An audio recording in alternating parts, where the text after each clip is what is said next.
one could talk about how bad it had gotten. He was too small a beneficiary of the estate to have been obligated to sign an NDA, and perhaps, the Lannister siblings had too long forgotten how close siblings could be, but even still, he knew better than to speak out of turn as much he might want their greed and selfishness to be front-page news. It hasn't been. Tywin was very important to her, he answered firmly. Sophia held his gaze for a moment, and then nodded.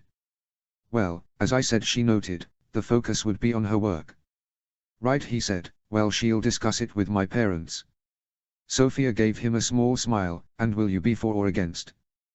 Before he could answer, Joey returned to his side, Trip leading the way.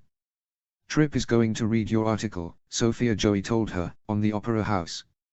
It's been too long since I had a good cry, Trip reasoned. Sophia laughed, please tell me if you do. Making grown men cry is something of a blood sport to me. Trip chuckled, and I'd wager you're excellent at it. I hear you want to write one about Joey. Sophia nodded, I'd really love to. But off the record, may I ask what you are working on now? Oh, Joey flushed, I've just started a series of Gmigan Aha Morgan. Sophia's eyes lit, fascinating. I adore the Bravo C Baroque. Those lemon peels. I'm using a lemon peel. Joey gushed. I swear it was harder peeling it perfectly than it will be painting it. Sophia laughed, oh, do you have the curl?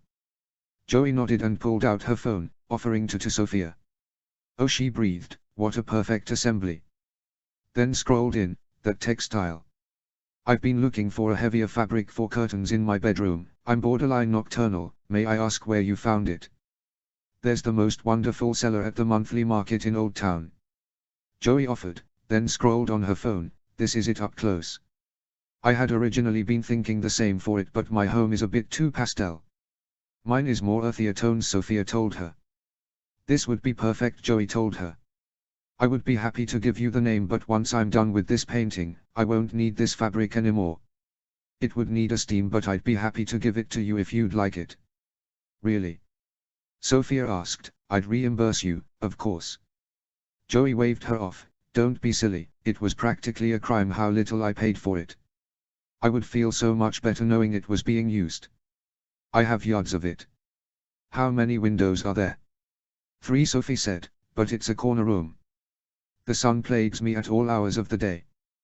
The days are growing shorter all the while, it won't be long now, Joey promised her. He and Trip chuckled at their dramatics, and both of them turned to look at them. Seemingly they had forgotten they were here. I forgot to ask for your card, Joey said, pulling her phone behind her back and crossing her arms behind her, holding them. Embarrassed that she and Sophia had become a spectacle, not understanding that to Trip it was a charming one. Then admitted, though it seems like an interview would be such fun, if it was with you. Sophia smiled, I was just thinking the same. And we could do it entirely on your terms.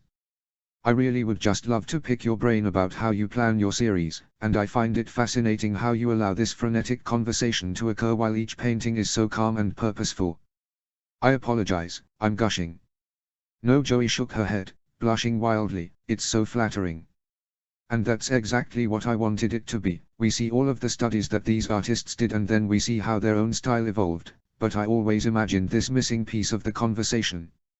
As though something had been left, undisclosed. Sophia's eyes went to him and he wondered if she knew a little more than she had let on. Joey seemed to misinterpret that and hurried to say, not that I'm suggesting that I'm capable of truly providing it. I am Trip cut in. Joey and Sophia looked at him and Trip told Sophia, and you can quote me on that. Sophia grinned, I just might. Then to Joey, I understand exactly. Joey, darling, the director called. Joey turned to look at her and nodded and then said to them, please excuse me. Then she turned to Trip and said, I should only be a few minutes, but if you have to go. Take your time, he said, I'll be right here giving Sophia more quotes about you. Joey laughed, then told Sophia, he's also an expert in symbolism now, if the subject of me tires. She hurried towards the director, leaving the 3 of them. Sophia told Trip, you ought to get yourself a napkin, you're drooling. Trip chuckled, I'm well aware. Sophia smiled, it's rather sweet, isn't it, Will? Don't start, he chided. Sophia shrugged, her amber eyes lighting with mirth as though she just might. Trip leaned towards her confidentially. He is on the fence about me. No wonder he looks like he has something stuck up his. Sophia started to joke, but then all amusement left her face as JJ returned. That was the most drawn-out rejection of all time, JJ informed them. What did I miss? Then to Sophia, he smiled. I somehow haven't met you, yet. I'm JJ Stark. Yes, Sophia offered coldly. I know. Sophia, he warned. Sophia? JJ asked, his voice suddenly cold as well. Then, you're Sophia. Bridget's Sophia, I gather. So you do listen to voicemails then, Sophia noted. You just fail to return them. I don't fail to return them, JJ argued. I choose not to. Guys, he said, let's not do this. Not here, not now. Tonight is about Joey. Sophia looked at him and then across at Joey. That is true, and I know that Bridget would not want her night ruined. Did she say that? JJ asked. His heart ached for him. All he wanted was for everyone to stop talking about Bridget, but he couldn't. She might have, had I told her why I was coming here, Sophia noted, adding unnecessarily, which I did not, because your name is no longer mentioned under my roof. But can you imagine Bridget Pierce wanting anyone's night ruined for anything? Let alone someone she loves because of her. JJ looked wounded for a moment, but he shrugged, offering more cavalierly than he obviously felt. I dunno, she's ruined plenty of mine. JJ, he sighed. Stop it. You've. Seriously, Sophia, Trip cut in, it's enough for the moment. Then he pulled Joey back into the center of their group. Did you sell everything? She giggled. It was someone who had already bought something, they just wanted a sense of how to care for it. And what did you tell them? He joined in Trip's efforts, ignoring Sophia and JJ who were still glaring at one another. Oh, I told them they didn't have to be precious about it, she said. Sometimes the best thing is just to leave it alone. JJ chuckled, Sophia bristled, and Joey looked between him and Trip. Did I miss something? He and Trip glanced at each other, but he for one was at a loss. Trip thankfully wasn't though and said, no, we missed you though. Joey blushed, and JJ groaned, and he chuckled. Will you please just ask this gorgeous girl to dinner already? Sophia snapped at him. Oh, don't you worry, Trip smiled down at Joey, I did. Notes. Also, as I head into a busy season, I may try to post on a regular schedule, maybe Tuesdays and Saturdays or Wednesday and Sundays, but I'm not sure. I'm a bit of an immediate gratification writer, and as soon as I feel like a chapter is ready, I want to get it out there. Chapter 6, Joey. Summary. Hi everyone. It's been longer than I expected, but I had a busy week at work and then went to visit family. I've had this chapter in mind since I began this story, so I'm excited to share it with all of you. Notes. See the end of the chapter for notes. Chapter text. I think we should just pilot, her mom suggested, gentle hands holding Joey's golden curls on top of her head. Joey examined her reflection in the mirror of her vanity, as her mom's fingers swept over her temples, guiding a few tendrils to frame her face. The dress she was going to wear had a mock neck, which would reveal the beauty mark on her neck if she wore it up. Trip had noticed it the other night, remarking on it, his hand lifting as though to touch it before seemingly deciding not to. She knew he liked her hair though. That he had touched. It had been the end of the night. He had stayed at the gallery the whole time, along with her brothers. She had stashed her coat in the director's back office, and he had gone with her to retrieve it. They had been talking all the while, and when she pulled it on, some of her hair had gotten caught underneath the lapel and he had released it gently, but purposefully, his thumb brushing against the ends as though just to feel it. He had likened it to silk. When she took in their reflection once again, she was blushing, her mom smiling. Scrunching her eyes shut, she wiggled a little in her seat and her mom laughed, letting her hair drop and pressing a kiss to the top of her head. Is that a yes? Her mom asked, plopping down onto the bench seat beside her, one leg on either side. Yes, she said, half sigh, half squeal. Wearing her hair down was a waste of a good neckline. As much as Trip might like her hair, her mom would never steer her wrong. The dress she was going to wear tonight was hers. Vintage even when her mom had bought it, she had lusted after it since high school. It was a gorgeous chocolate sheer sheath, with only a slight nip at the waist, over a lower cut slip silk of the same color. It was sophisticated and a little sexy, and it made her feel queer and feminine and all the things that she wanted to feel for her first date with Trip. Her mom picked up her chai latte, sipping it thoughtfully as she opened one of the drawers of her jewelry box, revealing some of her earrings. Joey opened another drawer and pulled out a pair of delicate teardrop earrings with champagne-colored stones, proffering them to her mom. "Perfect," she smiled. "Don't bother with any other jewelry," nudging her. "Maybe it will inspire him."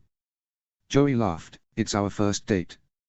"He brought you your favorite flowers on your second meeting," her mom reminded her, stroking her hair. "I would bet jewelry is not too far off." "Well, he brought you your favorite flowers on your first meeting," Joey pointed out, teasing. "So if he buys you jewelry, I can always borrow it." Her mom laughed. "Speaking of, do you have those little pearl clusters, or did you give them back?" She opened another drawer and pulled them out, watching in the mirror as her mom fastened them in her ears. Though she would miss them, they were her mom's, and they would pair perfectly with the dress her mom was wearing on her own date tonight. It was a pale pink tea-length dress with long sleeves. "Daddy loves that dress," she nodded towards where it was hung up, waiting for her mom to put it on. Then added, "Though he worships you in anything." She only hoped that one day she would be loved the way her dad loved her mom, and that she loved that person the same. Her dad had been away for a couple of days, having successfully moved the trial up north, and would be flying home tonight, having taken the first flight that he could. She could imagine the look on her dad's face as her mom picked him up from the airport. She could almost feel the relief her mom would feel when, after a kiss and a hug, she could hand him the car keys, putting herself once again in his care. Tonight would be something like their millionth date, and even still, he would have hurried home to her in sweatpants, and she wore his favorite dress. It reminded her of date nights they had when she was a kid. She remembered sitting with her mom, just like this. Her mom would have rollers in her hair and would tell her that she wanted to have ringlets just like hers. Oftentimes she would let her get fancy too. A brightly colored bow on over top her nightgown, bracelets hardly able to stay on. They had sat so many times just like this, while one or both of them were getting ready for some event or other. Even some mornings before school, her mom would come and sit with her, sipping her coffee and talking while Joey picked out her outfit. Today they did not have feather boas, but they may as well have. Her mom had shown up hours earlier, arms full of garment bags and shoes, her doorman falling all over themselves to help her. They had settled on a playlist, devoting most of it to a new album of one of their favorite artists, who they had been listening to together since she was 10, and made chai lattes, and piled her bed with silk and chiffon, laughing all the while. She knew that she was perfectly able to get ready on her own, but her mom was her best friend. Everything was always more fun when she was around, she had always made sure of it. It was easier to just enjoy it, this way, than worry like she might if left entirely to her own devices. Or worse yet, drift. It had been a few days since she had seen that door, since she had felt the terror of being unable to reach it, and she did not want it to happen today. "Where is he taking you?" she asked. "Oh, did I not tell you?" her mom said. "We'll be at Enaga too." Their eyes met and her mom giggled. "I'm kidding. Though, I specifically did not tell Daddy what restaurant Trip was taking you to." She laughed. "Table for 4, please." Her mind went to that woman she had seen JJ flirting with the other night, who had seemed horrified to be meeting his parents so casually. She could understand being surprised, though, not entirely, as she was certain JJ had told her that he had been there for her and it would only make sense that their parents were also there, but she did not understand being turned off by it. And she could not imagine being with anyone who disliked how close she was with her family. The idea of it terrified her, it always had, in a way that she could not explain. It was like someone had warned her about it once, in nothing more than a half-remembered dream. Even still, her parents crashing their first date would be a bridge too far, so she was grateful for her mom's discretion. "You know," her mom smiled, "I actually think Trip would be a good sport about it." "I do, too," she agreed, adding, "but I think that he's a good sport about everything." Their eyes met in the mirror, and she watched as something passed over her mom's. It seemed for a moment like maybe she was remembering a dream, too. It passed quickly, though, and her mom confirmed, "That's a wonderful quality in a man." The butterflies in her chest went erratic, making her voice nearly vibrate as she could not help but gush, "He is wonderful." That did the trick, and whatever her mom had seen a moment earlier disappeared entirely as her eyes lit with her smile. She shook her head, unable to stop herself. I've never met anyone like him before. I can't stop thinking about him. It's almost like I miss him. How can I miss him? I hardly know him. Well, maybe it's enough that you know that you are going to know him, her mom suggested, stroking her hair, and so when you're not around him it feels like you're missing out on that. Almost like you're not doing something you're supposed to be doing. It's just like that. I woke up at 4 this morning, shooting out of bed like I had forgotten something important. Her mom smiled at her and she told her, I've never felt like that about anybody. Her mom nodded, I know you haven't, baby. It feels like it should be scarier, she admitted. Why? Her mom asked. She shrugged, because everyone talks about falling for someone as being this terrifying thing. I keep waiting to feel afraid. And I have nerves, of course. But you have nerves at the grocery store, her mom offered. She laughed, well, just at the cheese counter. Everyone is so intense. Her mom smiled and she went on, but that's exactly it. I have nerves, but they are the sort of nerves I feel before almost anything. But when I think about him coming to pick me up and take me to dinner, I don't feel afraid. I don't feel. I know it is just our first date, but how do I know before it even starts that it won't be our last? There is just so much to say. We could never get through it in a single evening. It wouldn't be enough time. You two do seem to have quite a lot to say to one another, her mom agreed. That's what JJ said, she noted. You should have heard him the other night. I felt like I was being accused of a crime. Her mom laughed. He is such a busybody. What did he say to you? He just pointed out that I am not usually so talkative with a stranger, and when I told him that Trip doesn't feel like one. I don't know, it almost felt like I had done something wrong. You have done nothing wrong, her mom told her. But JJ is right. I have never seen you so.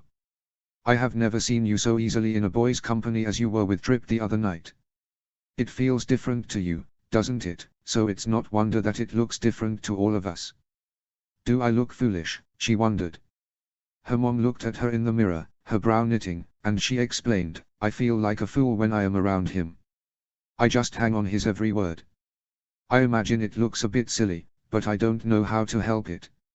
I know I should be embarrassed, but I'm not, somehow. No, baby, her mom said, you do not look foolish in the slightest. He helps out with that. He is very obviously enchanted by you. Her mom's lips quirked, and she wondered why. Enchanted. It was such a perfect word for how she felt in his company. Enchanting. It was such a perfect word for how she felt in his company. He's so funny, she told her, but not in that way that feels impersonal. You know how Dunbar is. Where it doesn't really matter who he is speaking to, because to him it is just a stand-up routine and other people are just an audience. That's not how it feels when I'm speaking with Trip. Mom. Her mom laughed, besotted is a wonderful look on you. She blushed, and her mom wrapped her in her arms. She leaned against her, looking at the pair of them in the mirror. Her mom rubbed her back in slow, comforting circles. It's a gorgeous thing, finding a man with a good sense of humor, who is very serious about you. And to go back to what you were saying earlier, I think it's good that you aren't afraid. I think, she swallowed, I think a lot of people think fear is a signal of passion. Maybe it is. But I think it is a signal of passion on its own. Passion without trust. Passion without comfort. Passion without affection. I think you care too much about those things to ever feel passion without them. I don't think you are capable of it. She was right, but her mom always was. Though she had not dated much, she had always had a type. She had gravitated towards steady, gentle boys. They weren't oafish or peacocks. They were kind and thoughtful, and had treated her so nicely. It had always confused her, seeing those couples that fought as much as they kissed. They didn't seem to enjoy each other at all, even though they spoke of this great need. The idea of being wanted but not cared for had always terrified her. She had always found trust and comfort and affection in her relationships, but they had lacked that final point. Passion. A part of me has always wondered if I was suited to passion at all. Her mom smiled, and now. She blushed, burying her face in the crook of her mom's arm, all but shouting, he's just so handsome. Then twisted in her arms, looking up at her, isn't he? Oh, her mom nodded, looking down at her and stroking her cheek, he is fantastic to look at. Those eyes. The freckles. Did you see his dimples, she wondered. I saw the dimples, her mom confirmed. Squeezing her, and those strong arms. Mom, she half chided, half laughed. It's just unlike you, her mom said. You know I love Sam, and I liked Charlie very much, but a light wind might have stolen them from you forever. It always seemed purposeful that you chose boys like that, when all those other ones were calling. Well, those boys were calling, but they never seemed to have a thing to say, she pointed out. She lifted out of her mom's arms, starting to pull out makeup, and wanting something to do with her hands. And I think it was purposeful. But this wasn't. It had happened so naturally, and so suddenly. Well, it was on his part, her mom pointed out. Their eyes met once again in the mirror, and her mom said, driving you to Daddy's office, the flowers, for both of us, showing up the other night. Her brow knit, prepared to defend Trip. You don't doubt his intentions, do you? No, her mom smiled, not in the slightest. As I said, I think he will be very serious about you, if you let him. I think he has been already. I am only noting that you said this wasn't by design, and I don't think that's entirely true. I think it has just been his design. And I think it's wonderful, because it shows that he knows how rare and important you are, and it shows that he understands how you will need to be treated. But your life has been filled with the invisible hands of men. They are your family, and they adore you, and they have guided you and protected you at every step, and it is all I ever wanted for you. And I think Trip seems lovely, and good. But it is the beginning of things. There is still so much for all of us, you most importantly, to learn about him. And, as wonderful as it is to be with a man who you can trust to be in control, I want you to be aware that he is. She did not know what to say to that. It wasn't so much that she disagreed. She knew that Trip was pursuing her. It felt old-fashioned and exactly right. But her mom was right too. It was something that in retrospect she could see, but in the moment she had no awareness of. And once again she expected to feel afraid. She should feel afraid, knowing how easily he had taken control of things, of her. I'll try, she promised. She took hold of her mom's hand, not wanting to downplay her warning. Hers were so rarely given. I promise that I will. There were protests she wanted to make, but she kept silent. It was not the time for them. But it was not the time for long faces, either, so she said, speaking of not so invisible hands. I'm worried about JJ and Will. Her mom squeezed her hand briefly and then released it, asking, and why is that? They are all over each other lately, she told her. I didn't find out until after, but that woman Sophia is Bridget's best friend. So that restarted that conversation. And JJ is a busybody, but none of us are allowed to say a thing about his choices, and, well, you know how Will feels about things like that. There was nothing that goaded her oldest brother quite so much as hypocrisy. He was not the sort to start fights, but he was also nearly clinically unable to allow double standards in his presence. It was something that caused a divide with some of the guys on the team, though now as captain he was trying to smooth those for the sake of all. She could always tell, though, in the way he spoke about them, like everything was to be taken with a grain of salt. He would talk about them living in their own little world, where anything they did or wanted was justified, even if it was something they would attack or criticize in others. It was ironic, though, because as JJ had pointed out, Will was being hypocritical, too. Or at least, a double standard was at play. He would never be pushing this hard for her to get back with someone who had hurt her. But she had never had a Bridget. They had never had a Bridget. She could remember the day that she had met her. It was when JJ was in 6th grade, and she was in 4th. He had moved to the middle school, and she had hated it. As far back as she could remember, he was always there in school with her. They never had classes together, or anything, being 2 grades apart, but he was still there.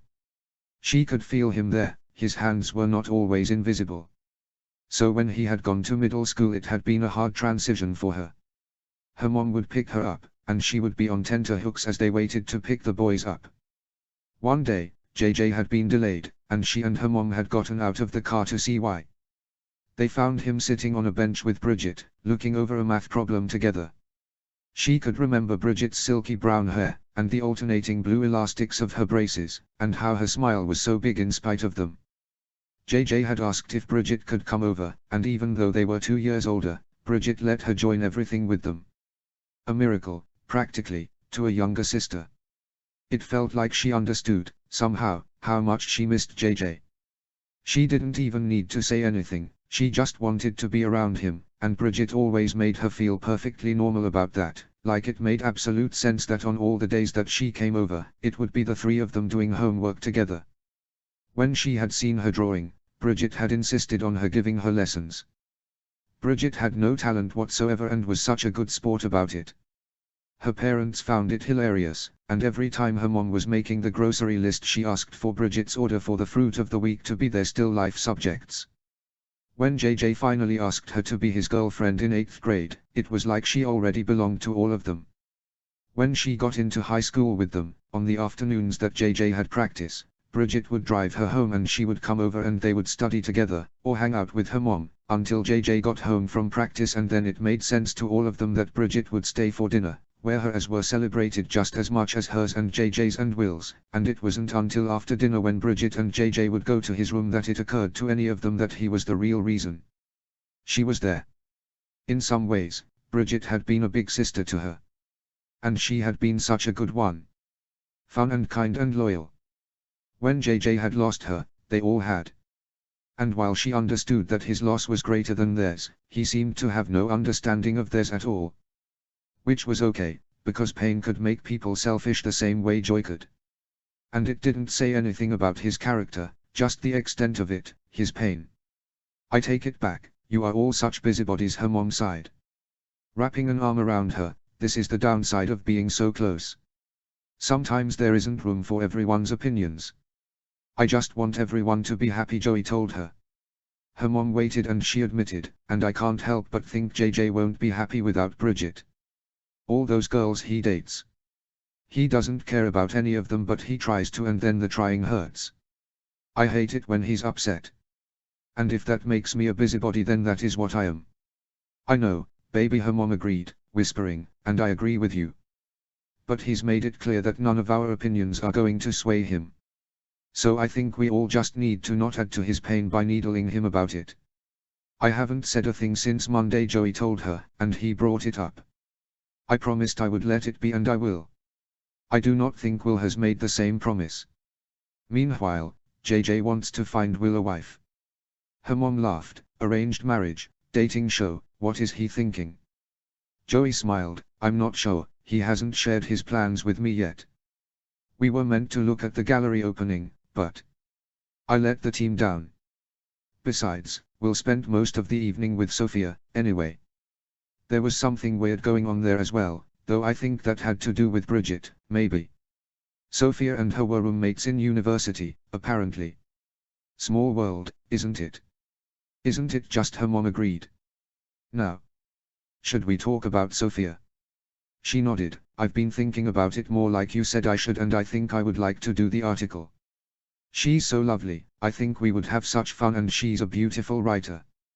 I've wanted to be good at this for so long, and she thinks I am, and I don't even care if anyone reads the article. Well, I think people will, her mom noted. She writes for the most read arts and leisure section in the country, and from what I've seen she is their best writer. I know you have never gone looking for fame or notoriety, and I love that about you, but I think you have to understand that once the article comes out, once you sell more paintings, you might not have a choice. I am not suggesting it is going to be like what happened to Will at the beginning of his career. For some reason artists are not as sought after as athletes, but it will be there. If you want to do this, I think you'll have to give some serious thought about preparations before it comes out. You might want to get a website set up, you might want to decide whether you want to sell exclusively through Sherry or be open to showing at other galleries, or on your own. I am not saying that things will change overnight, but I think you should be prepared that they might. I think that makes a lot of sense, she agreed. It might make me just feel better anyway, to have some of those things decided. Sherry sent me the loveliest note after the opening. She asked if I would be interested in a solo show in the spring. Her mom beamed. I'm so proud of you, and I love that you're working with Sherry, because I know she will be fair with you. I think I would only want to sell through her, she told her mom. She's been so good to us. Her mom had worked with Sherry very briefly when she was younger. They had remained friends, and she had grown up going to see openings and being introduced to some of her artists. Sherry had always left the door open to her to work for her, and she had done so as well. It wouldn't feel right selling with anyone else. She has, her mom agreed, and she's a good friend. But she is a businesswoman first and foremost. I don't say that as an insult, just as a reminder. She isn't doing you a favor. Your pieces are the only ones that sold out the other night. She might have given you a job as a favor, but she wouldn't put your paintings on her walls if she wasn't certain they would fly off them. If you really want to work just with her, you'll have to have an exclusivity contract. You'll have to decide if you want her to be your agent as well as your dealer. She swallowed. Okay. Are you going to bring up the article and everything with Daddy? I already did, her mom said. He isn't worried about the article. We'll just need to come to an agreement with Sophia on the topics for it. Maybe we could do it at the house, she suggested, that way I could show her some of the things I have in storage.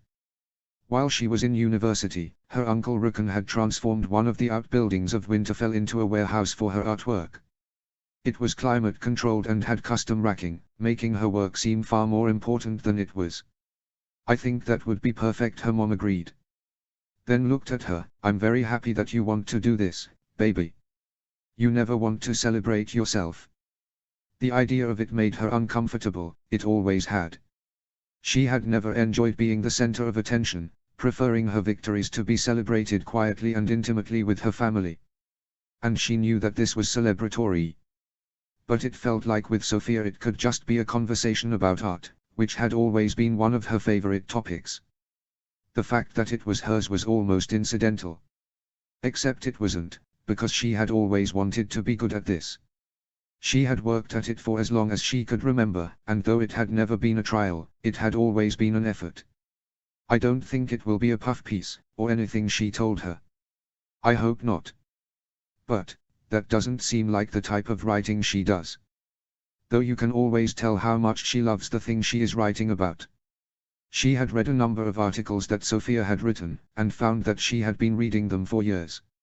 She had transferred to the Times about 8 months earlier, but had written for a number of other newspapers and magazines before that. Now that she knew what it sounded like, it was easy to recognize her voice. With that decided, she and her mom focused on getting ready. She did her makeup first, lots of peachy blush and a soft, brown smoky eye that set of the hazel of hers, and then her mom's. Her mom rarely wore makeup, but had always let her do it. She was the most beautiful canvas, and she blended pale pink and mother-of-pearl eyeshadows to make her mom's green eyes sparkle even more than usual. Her mom found a way to make the updo work, and as much as she wanted to touch it she resisted, not wanting to ruin it. They both dressed, and unfortunately for her, settled on a pair of strappy heels. Usually she refrained from wearing them as she had never mastered walking in them, but the hemline of the dress demanded it. She layered a couple of perfumes, a bergamot and amber one melting into a gentler vanilla, and then pulled her great-grandmother's rose gold brocade coat out of her closet. Her mom left with a kiss to her cheek after she had sworn an oath to call her in the morning with every detail, and then it was just her. Before too long, though, her cell phone rang. Seeing that it was the front desk, she answered. Hi Brady. Miss Joey, he greeted her. There's Trip Slade is here to see you. She could not contain her smile. Both that he was here, and that the man who had known Will for years was so wonderstruck at the sight of him. She had considered warning him, but had decided this would be a bit more fun for everyone involved. Oh, please tell him I will be right down, she said, adding, and please breathe. You have an adorable baby at home. Brady chuckled. Yes, miss. She looked in the mirror once more, pulling on her coat, smoothing everything. There was an older woman she did not know in the elevator, though that was hardly a surprise. It was a big building. The woman was also clearly heading out for the evening. You look just lovely, the woman told her. Oh thank you, as do you, she returned. Isn't it wonderful to be all dressed up on a fall evening? The woman smiled. It is. Much better than a winter one. She laughed and the elevator doors opened, revealing Brady, along with a few other employees of the building, all crowded around Tripp. He turned as she stepped off the elevator, and she fought the urge to run, knowing she would make a fool of herself, either through her excitement or from falling flat on her face. Though the woman added, "I bet he's reason enough to trudge out in January." She smiled, "I think he is. Enjoy your evening." The woman walked past her, and one of the men went to open the door, greeting her by name and asking her if she needed a car. Tripp was standing there all the while looking at her. He wore a handsome navy blue suit with a collared sweater underneath, and he looked so beautiful she couldn't quite believe it. His face was so kind, almost boyish, but exactly as her mom said, as much as his face lit in a smile, his eyes looked serious as they focused on her. She took 2 steps towards him and then he was striding towards her, one of his steps the size of 3 or 4 of hers. "I know this is a kiss on the cheek moment," but he didn't finish his sentence. Instead he lifted her off her feet. Her arms wrapped around his neck in a hug and she breathed in his clean boy smell. He hugged her tightly, and she enjoyed the feelings of his arms around her. Enjoyed the fact that he could hold her aloft for minutes, hours, that she could lean away from him to look at him better and not move an inch. Their faces were so close together and she could not help but let her eyes wander of the freckles dusting his nose and cheeks. She wanted to kiss every single one of them. But instead, tilted her own cheek towards him. "Well, you can kiss my cheek too." He did just that, his lips warm and soft and steady against her cheek. Her eyes closed, and then she felt him kiss her temple, too. "Sneaked one," he told her. "And I won't apologize." She giggled, "I don't want you to apologize."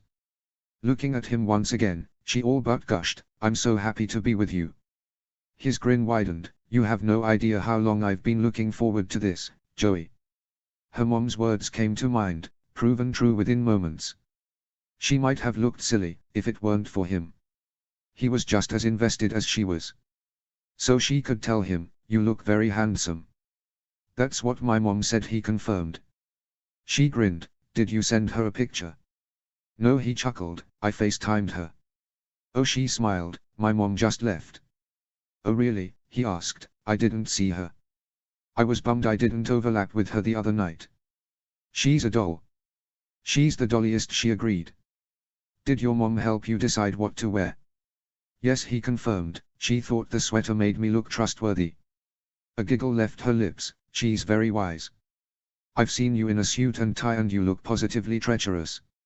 He grinned, and she realized he was holding her one-handed when his knuckles trailed down her cheek. "She just knows it's important that you feel at ease with me."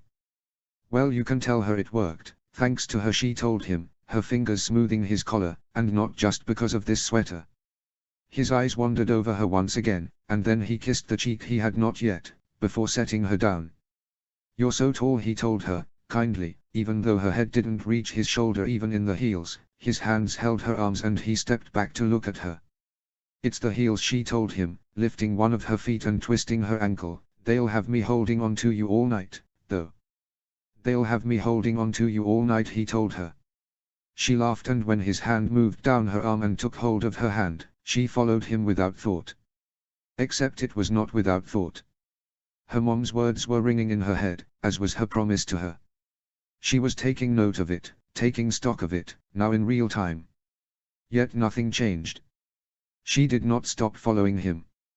She did not take her hand back. Instead, she squeezed his, her other hand taking hold of his arm as they both said goodbye to her doorman. He had called his mom before his date. He had wanted to see hers the other night. He had given her a hug because a kiss on the cheek wasn't enough to show his enthusiasm. Maybe he had even missed her, too. So he told her as he brought her outside, "This place seems like they have some good vegetarian options. But if not, then we can leave and go to this little Nerthian spot I found." I love Nerthian food." "There's a great little spot a few blocks over," she told him. "That's the one," he confirmed, then asked, "Do you want to go there?" "Maybe next time," she told him. He grinned, "Sounds good. They do great takeout too. Usually it's hit or miss, but I ordered in on Monday and it was delicious." She did not miss that he had ordered from a vegetarian restaurant 2 days after he had learned she was a vegetarian, But she did not point it out either, in case she was reading too much into it. Somehow, though, she doubted it. Instead she said, "Well, I'm excited to try Anaga too, plus you must be in need of some red meat. Will is always a wild animal on Thursdays. How was practice?" Practice was fine, he told her. He opened the car door for her and held her hand as she got in, closing it behind her.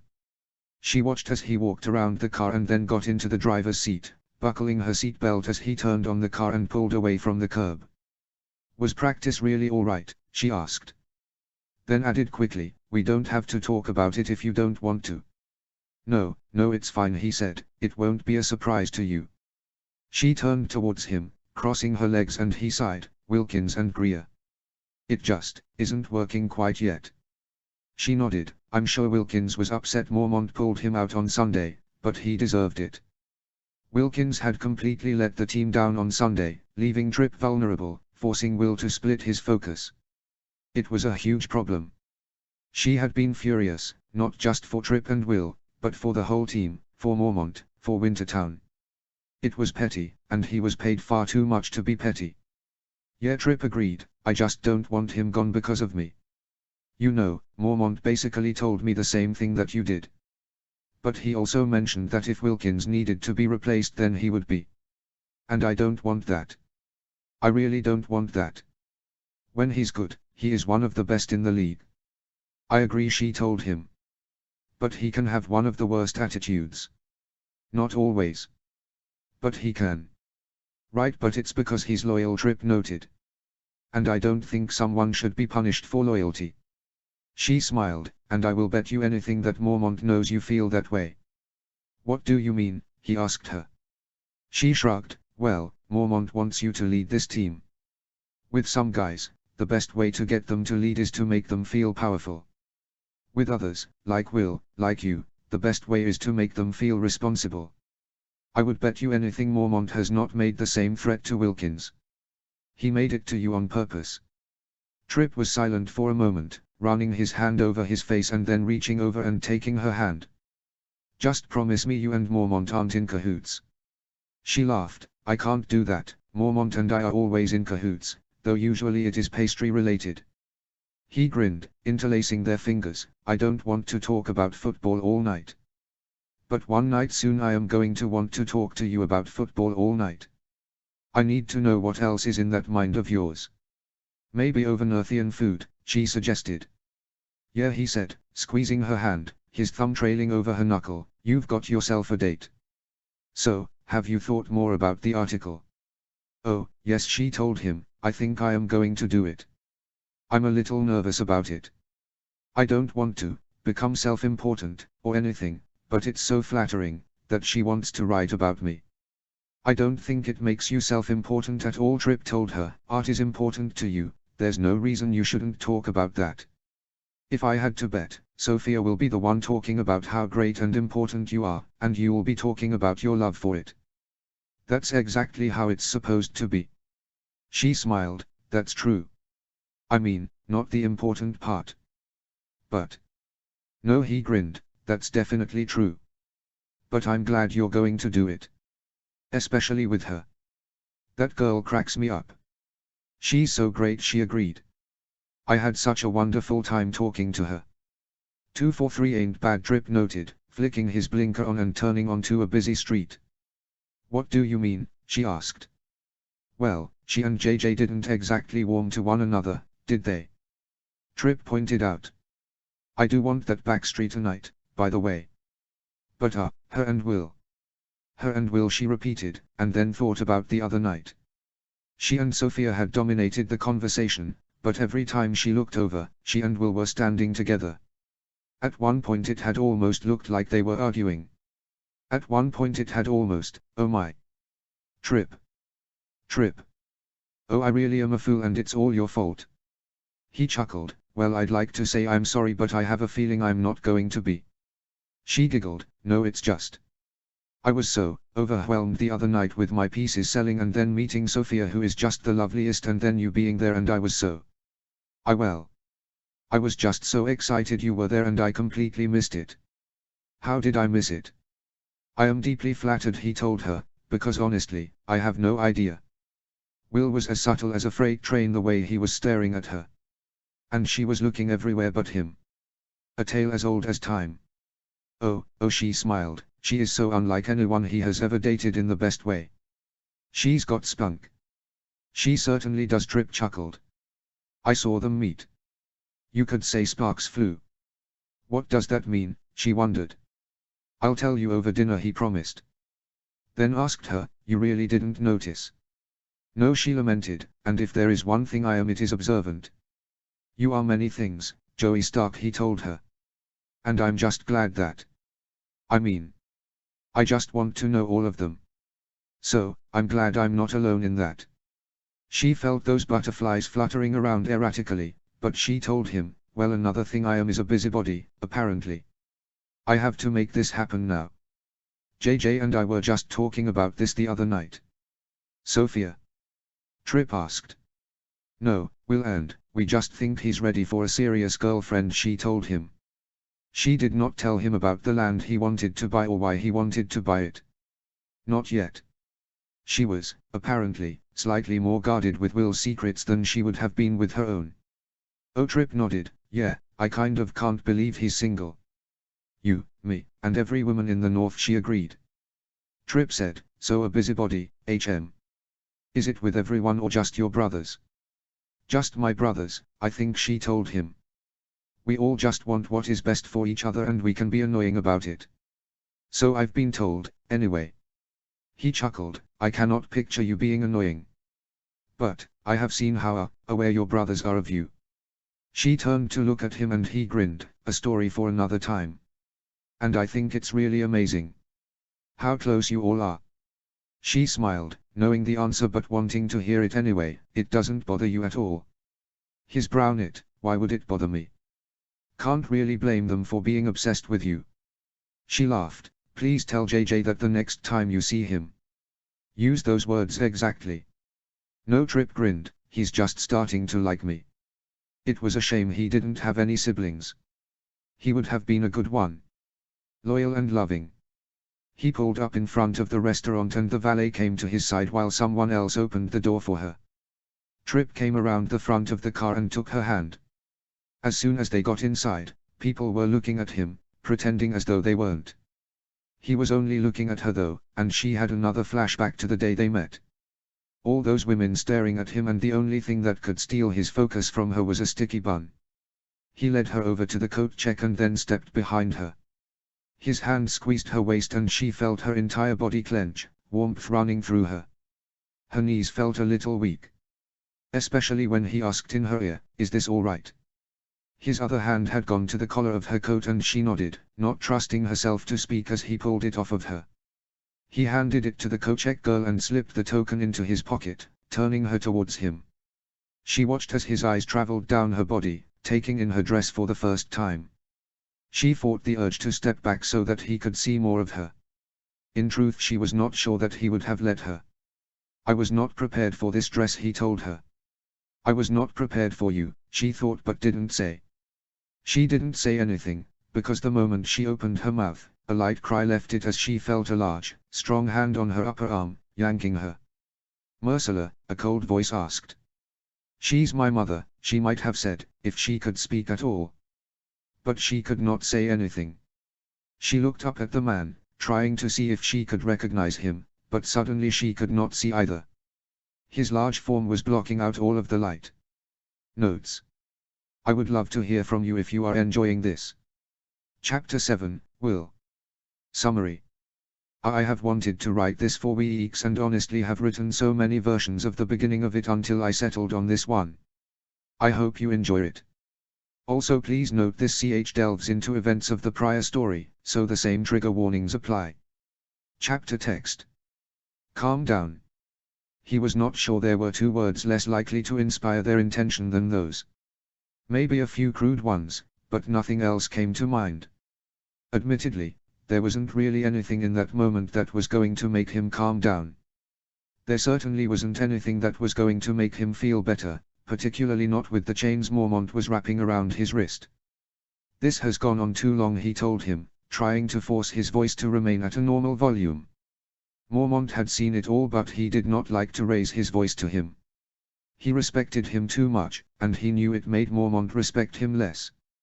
Nevertheless, he was pissed. It is past the point of frustration and it has become dangerous. Mormont looked at him, but said nothing. Do you disagree? How many millions of dollars is Slade's contract worth over the next 3 years? Not to mention the fact that you pissed the entire North off, and for what if this is how you're going to handle it? For Tripp, Mormont said. That money, that decision. It was all for him. I made the gamble on him. Him. Will shook his head, pacing in Mormont's office. Do you think I was wrong? Mormont challenged. I don't know, Will admitted. Mormont scoffed, you don't know. Please. Uncertainty is not something you are capable of. Tell me the truth. Do you think I was wrong in bringing Tripp here? I know your sister doesn't. He winced, that was low. Mormont looked at him innocently. I was referring to her opinion on him as a player. But I see other things too. If you weren't watching him before, I know you have been since Saturday night. You don't know. Please.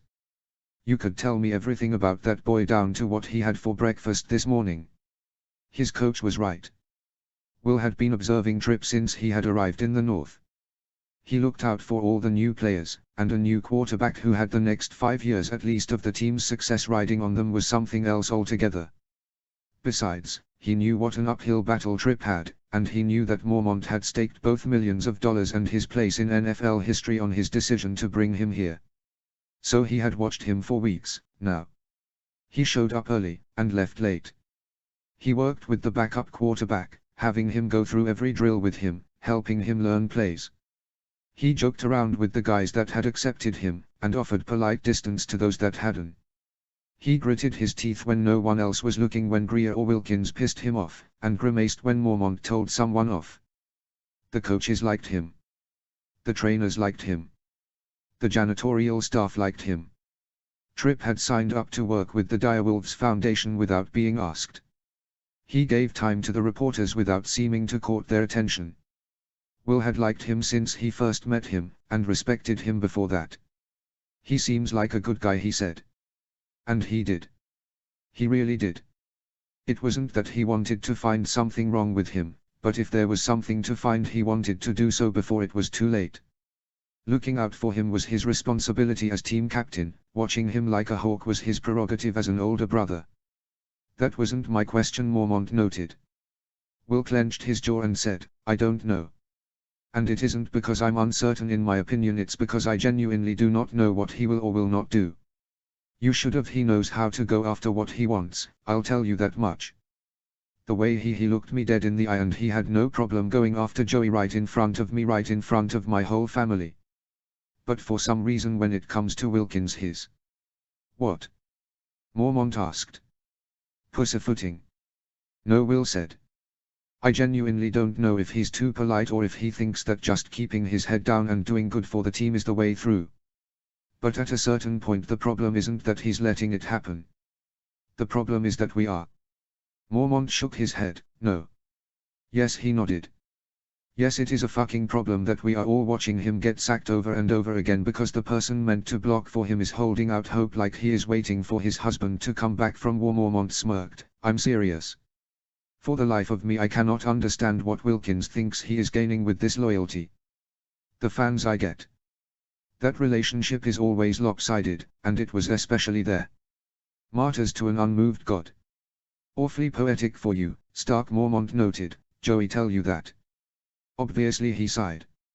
My point is, Wilkins knows better. I would understand it if Tripp had been a dick in games we played against him or if they had some history, but they don't. He's just being an idiot. I agree, Mormont said. And if you remember, I took him out of the game on Sunday. It's not enough, he exploded. It is so fucking dangerous what he is doing. What is it you always tell me? The whole reason you put me on the team is because of my focus. I cannot focus. Even on the rare occasions when he does do what he's supposed to, I am so uncertain that he will that my focus is split and I can't do what I need to do. He's making me play like shit. So you're really worried about you then? Mormont goaded. He shook his head. Is there a reason you are trying to piss me off more? Mormont shrugged. A lazy afternoon's entertainment. And we both know you're not playing like shit, but I'm not giving you any more than that for this tantrum. I don't know what you're trying to convince me of here, Will. You want me to know that Wilkins is a problem. I know that. Believe me, I know that. But you and me are going to have a problem if you interfere. Well, maybe we have a problem that you're not letting me, he told him, and regretted it instantly. Mormont was silent for a moment, then asked him, you want to walk that one back? He swallowed, yes sir. Then said, to answer your question, no, it is not me I am worried about. It pisses me off that I'm not playing 100%, but I can deal with that. This is dangerous, actually dangerous. Tripp is a tough kid, but anyone is at risk when there is nothing standing between you and a 260-pound linebacker who wants you on your ass. And I think there is a chance that Tripp isn't doing anything about it because he thinks we won't back him up if he does. Is that what you're worried about? Mormont asked him. I'm not. I think he and everyone else knows half the reason I took Wilkins out of the game on Sunday is to stop you from knocking him on his ass. You're you, and you're his captain, and you're not a moron. I am his captain, Will said. I'm both their captains. This is why I am supposed to fix this stuff before it gets to your desk. Things came up with players all the time. Most of them followed the same pattern. They were having problems with their girlfriend, or they had been spending too much money. He was usually able to nip it in the bud, connect them with the necessary resources. Usually Mormont didn't have to know a thing about it. There had only been one thing he escalated so far, and it was because there was nothing to be done about it. One of the players' mom had been sick, terribly ill past the point of recovery. There was nothing he could do about that, so he brought it to Mormont, who had taken a losing early season trade to get the man back with his family.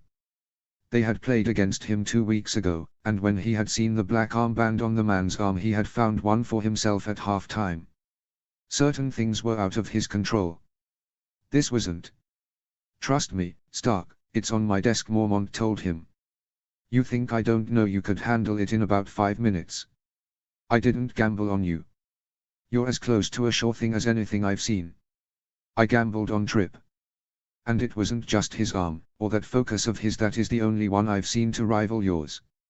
If he's going to do us any good, he's got to resolve this himself.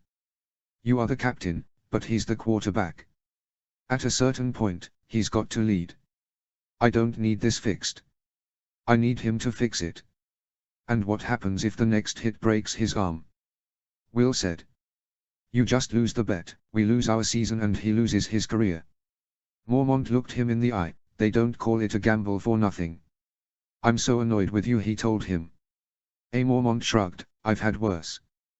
Will shook his head, but he let out a chuckle. There was nothing to be done now.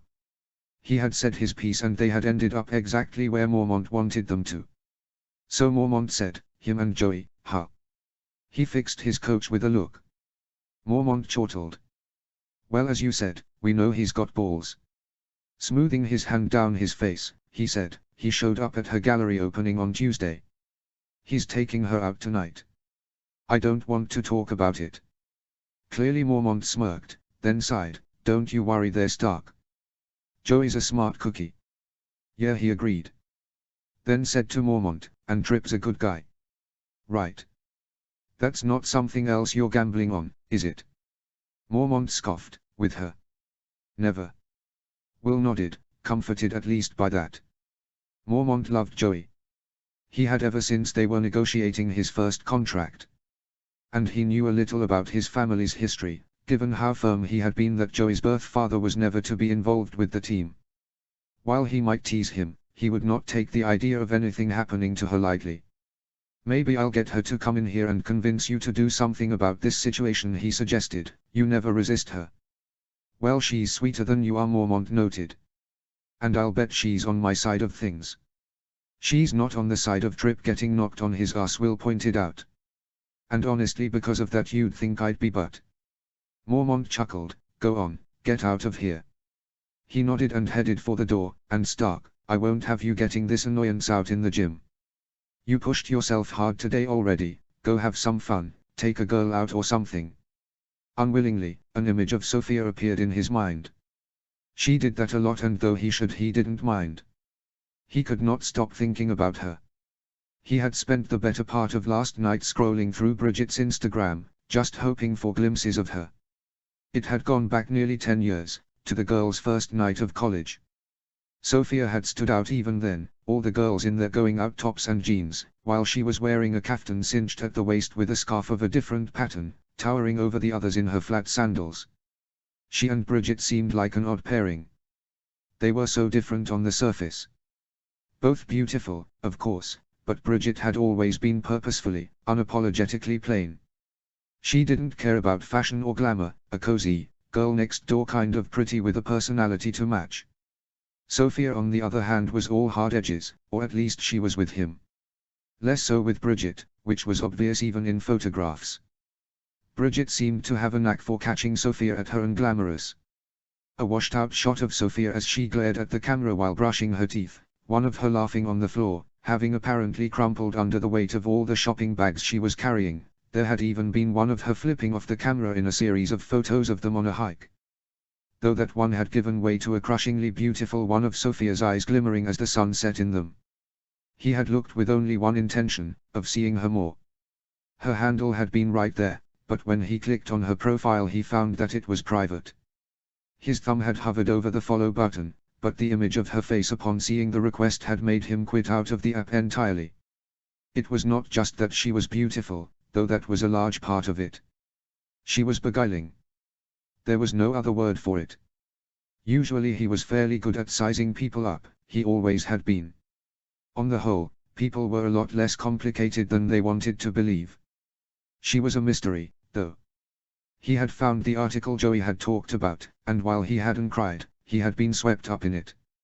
She was a wonderful writer and he had read piece after piece by her.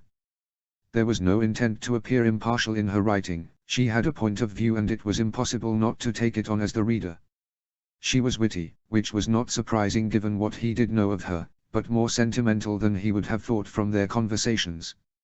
He wanted to know more, wanted to know which was the real her. But there was no point to it. She had made that perfectly clear, and in spite of his fascination with her, he was not sure that she was wrong. Even still, when the idea of taking a girl out was put in front of her, there was only one face he saw. But that was not a conversation he was going to have with anyone, let alone his coach, so to Mormont he just said, "Right. Yeah. I'll do that." Mormont looked unconvinced but he let him go. His coach was right, he was still frustrated, his blood was still hot, so he took an ice bath, trying to at least temper his body.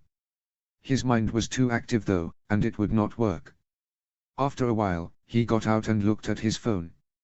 He had some texts. Mad was getting a group together to go out. He didn't want to see the team, though. He thought about calling Henry, his best friend since he was a baby practically, but he knew his little boy had swim on Thursday evenings and getting him fed and into bed on time was difficult enough without his Uncle Will showing up and riling him up. His dad was flying in tonight and taking his mom out to dinner.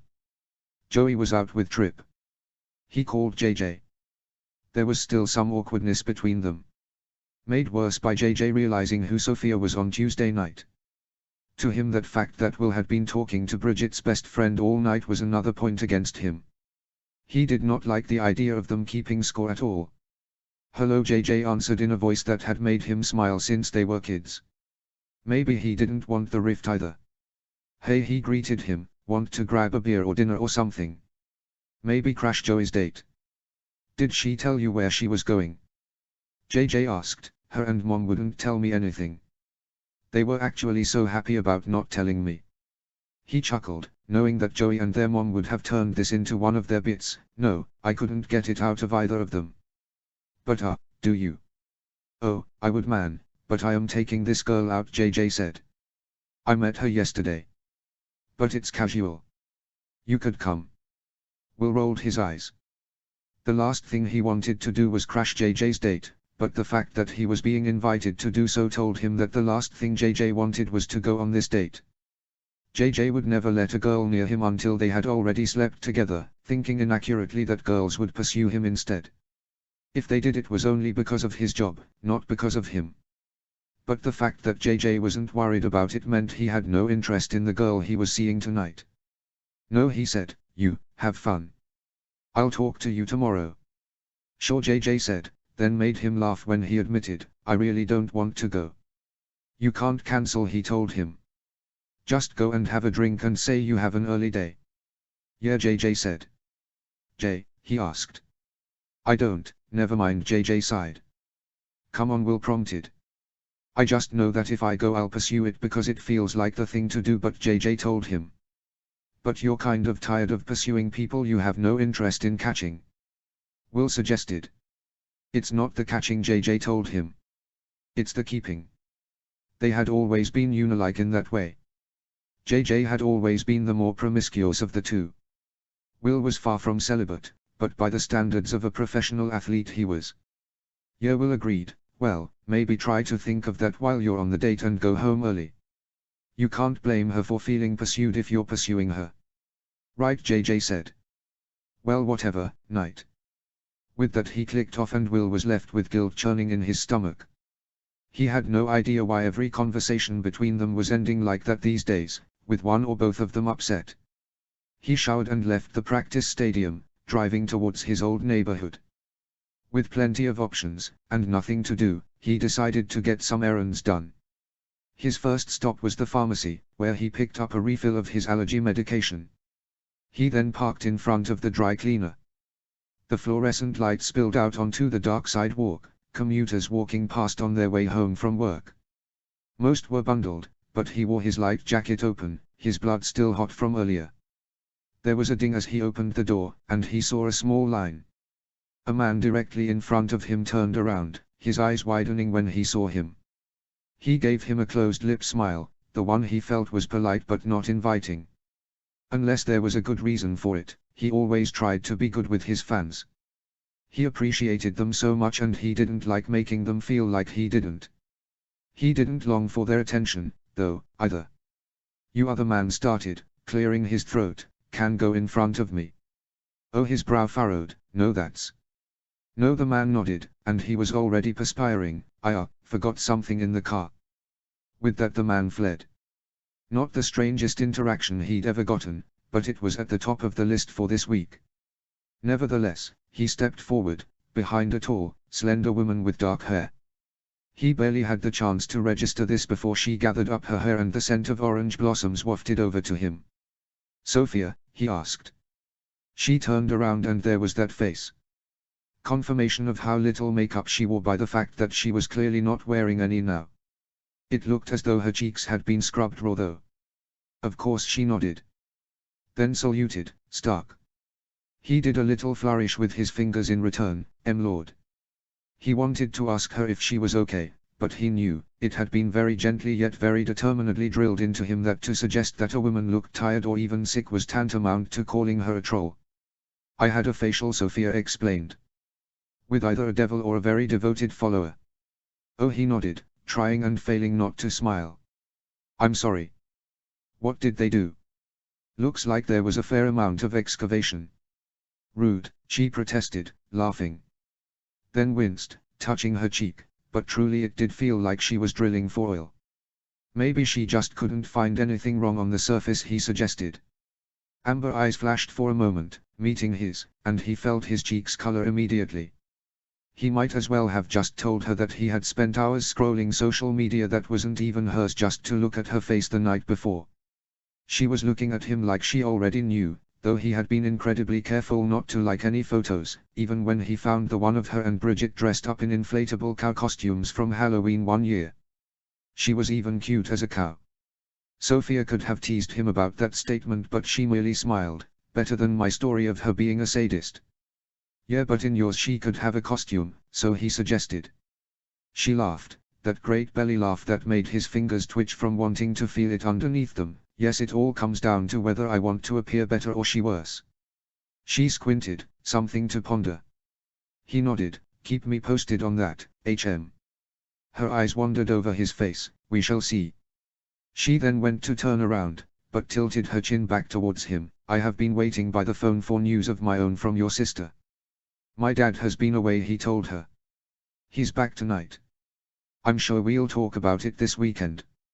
Her brow knit, as a family. Yeah, he agreed. Why, is that weird? Her nose wrinkled, as though she had smelled something foul. I abhor that word. It is only ever used by lazy writers. Weird. Well, what does it even mean? Weird good, weird bad, weird odd, weird off, weird unique. A word that could mean anything often means absolutely nothing. He could have told her that he saw no laziness in her own writing, but he was not sure that he wanted her to know how much of it he had read. He could have told her that he was one of those people who had once used weird as a catch-all, but he did not like the idea of her thinking he was any manner of lazy. So instead, he asked, well, then, what word would you choose? Sophia thought about it for a moment and then said, wholesome, probably. Annoyance churned in his chest. That was a word he abhorred, though until that moment he would not have described it as such. He had only ever heard it used reductively. As a synonym for cheesy or fluffy. Right, he agreed. Because only idiotic characters on a 50s sitcom would want to have a discussion as a family. Her lips popped open at the change in his tone, and he wanted to apologize immediately, but he couldn't. It was the way he felt. Even still, when Mormont had told him to find a girl, this was not what he meant. It was not meant to be for this. But God's the fact that his anger had been so quick to rise reminded him how on the surface it had been this whole time. She had made him forget it for a moment, until she had beckoned it forward with a single word. There was no way of explaining that, though, so when she turned forward after giving him another single look, one that said she had been right to put up a barrier between them, he did not stop her. He wanted to flee. He really didn't need the clothes here anyway, he had plenty more. But if he left now she would know that he was leaving because of her, and he realized in that moment that he would far prefer her to think of him as an asshole rather than a coward. So they stood there in silence. They did not look at one another when the person in front of her tried to obfuscate as the dry cleaner held up a pair of pants that had a very obvious, very damning white stain on them. He listened then to Sophia plead her case with the dry cleaner over a silk dress which had whiskey spilled down the front. The dry cleaner made no promises, and when Sophia left, she did not spare him a glance. After he had retrieved his own clothes, a suit, 3 dress shirts, and a sweater he had forgotten was here, he hung them in the back of his SUV and then walked down the street towards the grocery store that was the real draw to this neighborhood. He didn't live here, but he had when he was younger, first in the city on his own. The grocery store he was going to was family-owned and small, and even though they overcharged for things like toilet paper, they had the best prepared food section in the city. In spite of the efforts of his mom and his sister and him, he was not a good cook. He could cook. No one would get food poisoning, or anything, but they wouldn't enjoy it either. He had no sensibility for flavors. He had a habit of adding spices too early so they merely tasted burned as opposed to adding anything depth of flavor. He could have had a private chef. A lot of the guys on the team did. He could have had a chef work with the team nutritionist to determine his weekly meal plans, they would have even tasted good. But he did not like the idea of it. A lot of the other guys had grown up with far less than he had, and now they were making the most in their change in fortune. He didn't judge them for it, they had worked hard to get where they were and had every right to enjoy it. But he had grown up privileged. Beyond privileged, really. He had always had more than enough, and he had seen what happened to people when they had too much. In spite of being able to live like them, he never wanted to become like his mom's family. So even though he could have a chef and an assistant who would have been happy to pick up his dry cleaning and prescriptions, he didn't. His parents were his guide for everything, so he had a housekeeper that had been referred to him by his parents, a lovely woman who had been with his family for decades. He liked his housekeeper, Laura. His house was always clean, his laundry was always done, his bed was always made. She would have cooked for him, too, and occasionally brought him leftovers that he was certain had been made specifically for him, but that was more than enough coddling for a man with an easy life. As it stood, though, that meant that any home-cooked meal that was not made by his mom or sister was bland.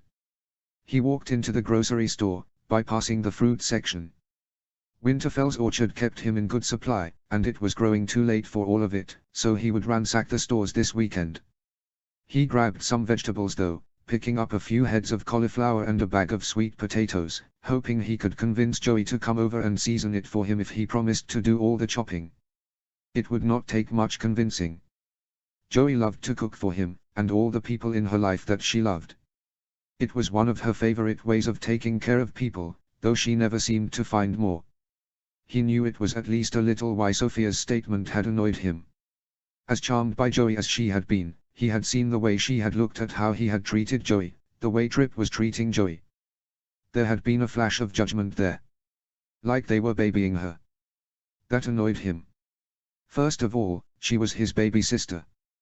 Who in the world was he meant to baby if not for her? She was truly precious, the sweetest girl in the world. And Sophia had no idea what she had been through. If that made him overprotective, then so be it. She was worth protecting. Besides, she was just the best sister. Supportive and loving, she found half a dozen new ways of taking care of him every week. It always seemed to him that the people who felt he babied her were really the ones who infantilized her, refusing to see all of the ways she was capable and inspiring, just because they didn't necessarily fit into everyone's definition of what it meant to be a successful adult. In truth, it was one of the only things that made him feel comfortable about her going out with Trip. He had seen the way he treated her. Like she was precious, but not fragile. He made her comfortable enough to be silly and excited. The best version of herself, the one she had always been with their family. Sophia had no idea how hard she had worked, how hard they had all worked, for her to be able to be that way. And it was not wholesome to want to discuss an article that would put her name out there after so long trying to shield her from so many of the people meant to love her. It was smart. Even still, he did not like the way his anger had risen so quickly, so barely prompted. Worse that he knew that most of it was not for her, but he had given it to her anyway. They had finally been in a good rhythm. Bridget and JJ hadn't been there, the team wasn't there. They were just two people talking and he had ruined it. As he turned a corner, he saw her again, standing in the fish section, examining a house-marinated piece of salmon. He stepped back for a moment, not wanting her to see him just yet. It was though he had conjured her out of desire and guilt. He took her in fully, as he had not been able to do in the dry cleaners with her standing so close, watching him. She could not have been dressed more differently than she was the other night. That complicated, seductive dress in a long burgundy wool coat over an oversized turtleneck sweater and grey sweatpants. It seemed impossible that she could make even Dad's sweats look elegant, except that she had the kind of beauty that made everything look purposeful. He watched as she frowned at the packaging, and found himself moving his cart towards her. "That is good," he said. She looked up at him and he swallowed. "But they marinate it every day, so you should only buy it if you're going to make it tonight. Otherwise the fish will kind of break down and get mealy. So now you have a problem with mealy salmon." "There is no pleasing you, Stark," she informed him. Then sighed. "Bridget said to buy salmon and she would put it in the air fryer. Whatever that means. I honestly did not know that the apartment had one." "Not much of a cook, then," he said, feeling another nail in the coffin of their unborn relationship. "No," she said, "I burn water." "Well, that could mean you're a witch, rather than a poor cook," he noted. Her eyebrows raised and she nodded, apparently. He sighed. "I didn't mean." She waved him off. "The truth is I never learned." He wondered if that was because she had been raised in embassies. His light internet stalking had uncovered that she was the daughter of a career diplomat. The reason she had been in Volantis for so long was because her mother was Westeros ambassador there. She had likely been raised with a different cook in every city. He wondered which local fare was her favorite, or if each of them had been instructed to cook Westerosi dishes. "Me either," he told her. "I tried but no knack for it." And it shouldn't matter that she couldn't cook, because he couldn't either. Except that it did, because JJ was right and he had already designed the life he wanted, and in it involved family dinners around home-cooked meals. The way he had as a kid, the way he had now. He didn't want his kids running away to Auntie Joey's just to have a decent meal. It wasn't that it should all be on the woman, but it had to be on one of them, and unfortunately it apparently could not be him. "I find that surprising," Sophia noted. "Why?" he wondered. She shrugged. "You just seem capable." His brow knit and she added quickly, "Though apparently I should not offer descriptors to you." He sighed. "Look, I'm sorry about that. She gave him a look like she didn't really believe him, and he could not help but point out, though I'm surprised that it bothers you. Wasn't it you who said upsetting men was a blood sport to you?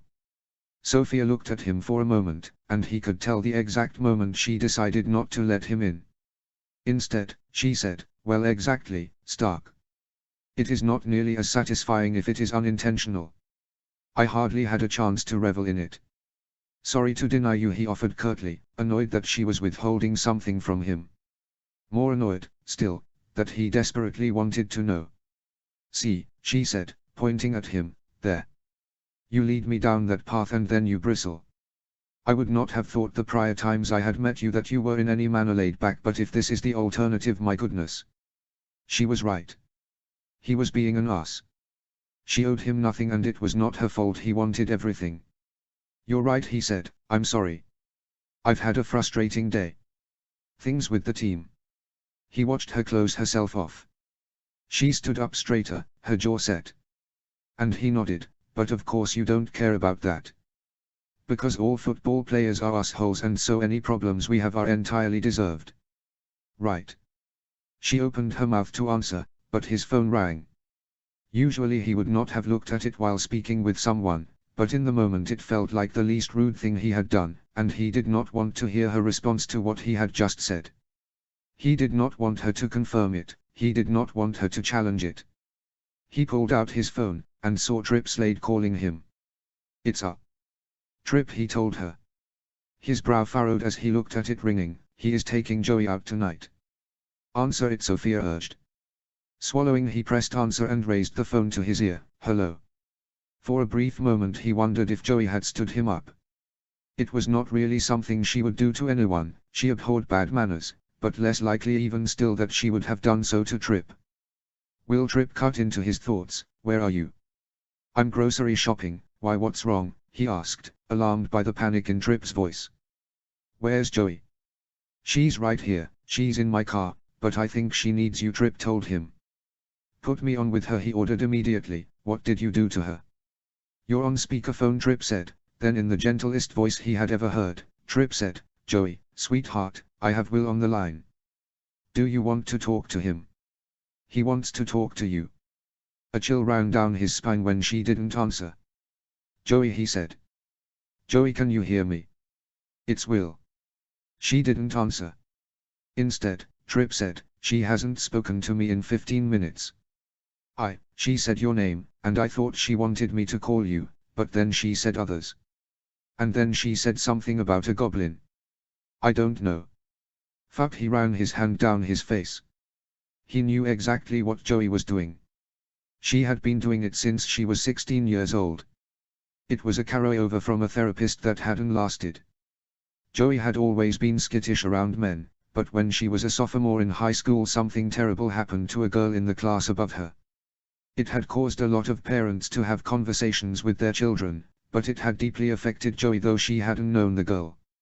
She had started having panic attacks, mostly brought on by men she didn't know. Their parents had brought her back to therapy, and one of the coping mechanisms that one had given her was to list off all the good men in her life. He was always at the top of the list, the first or second name depending on if she had spoken to him or their dad more recently. Uncle Goblin was a nickname she had given to their Uncle John when she was 6 years old.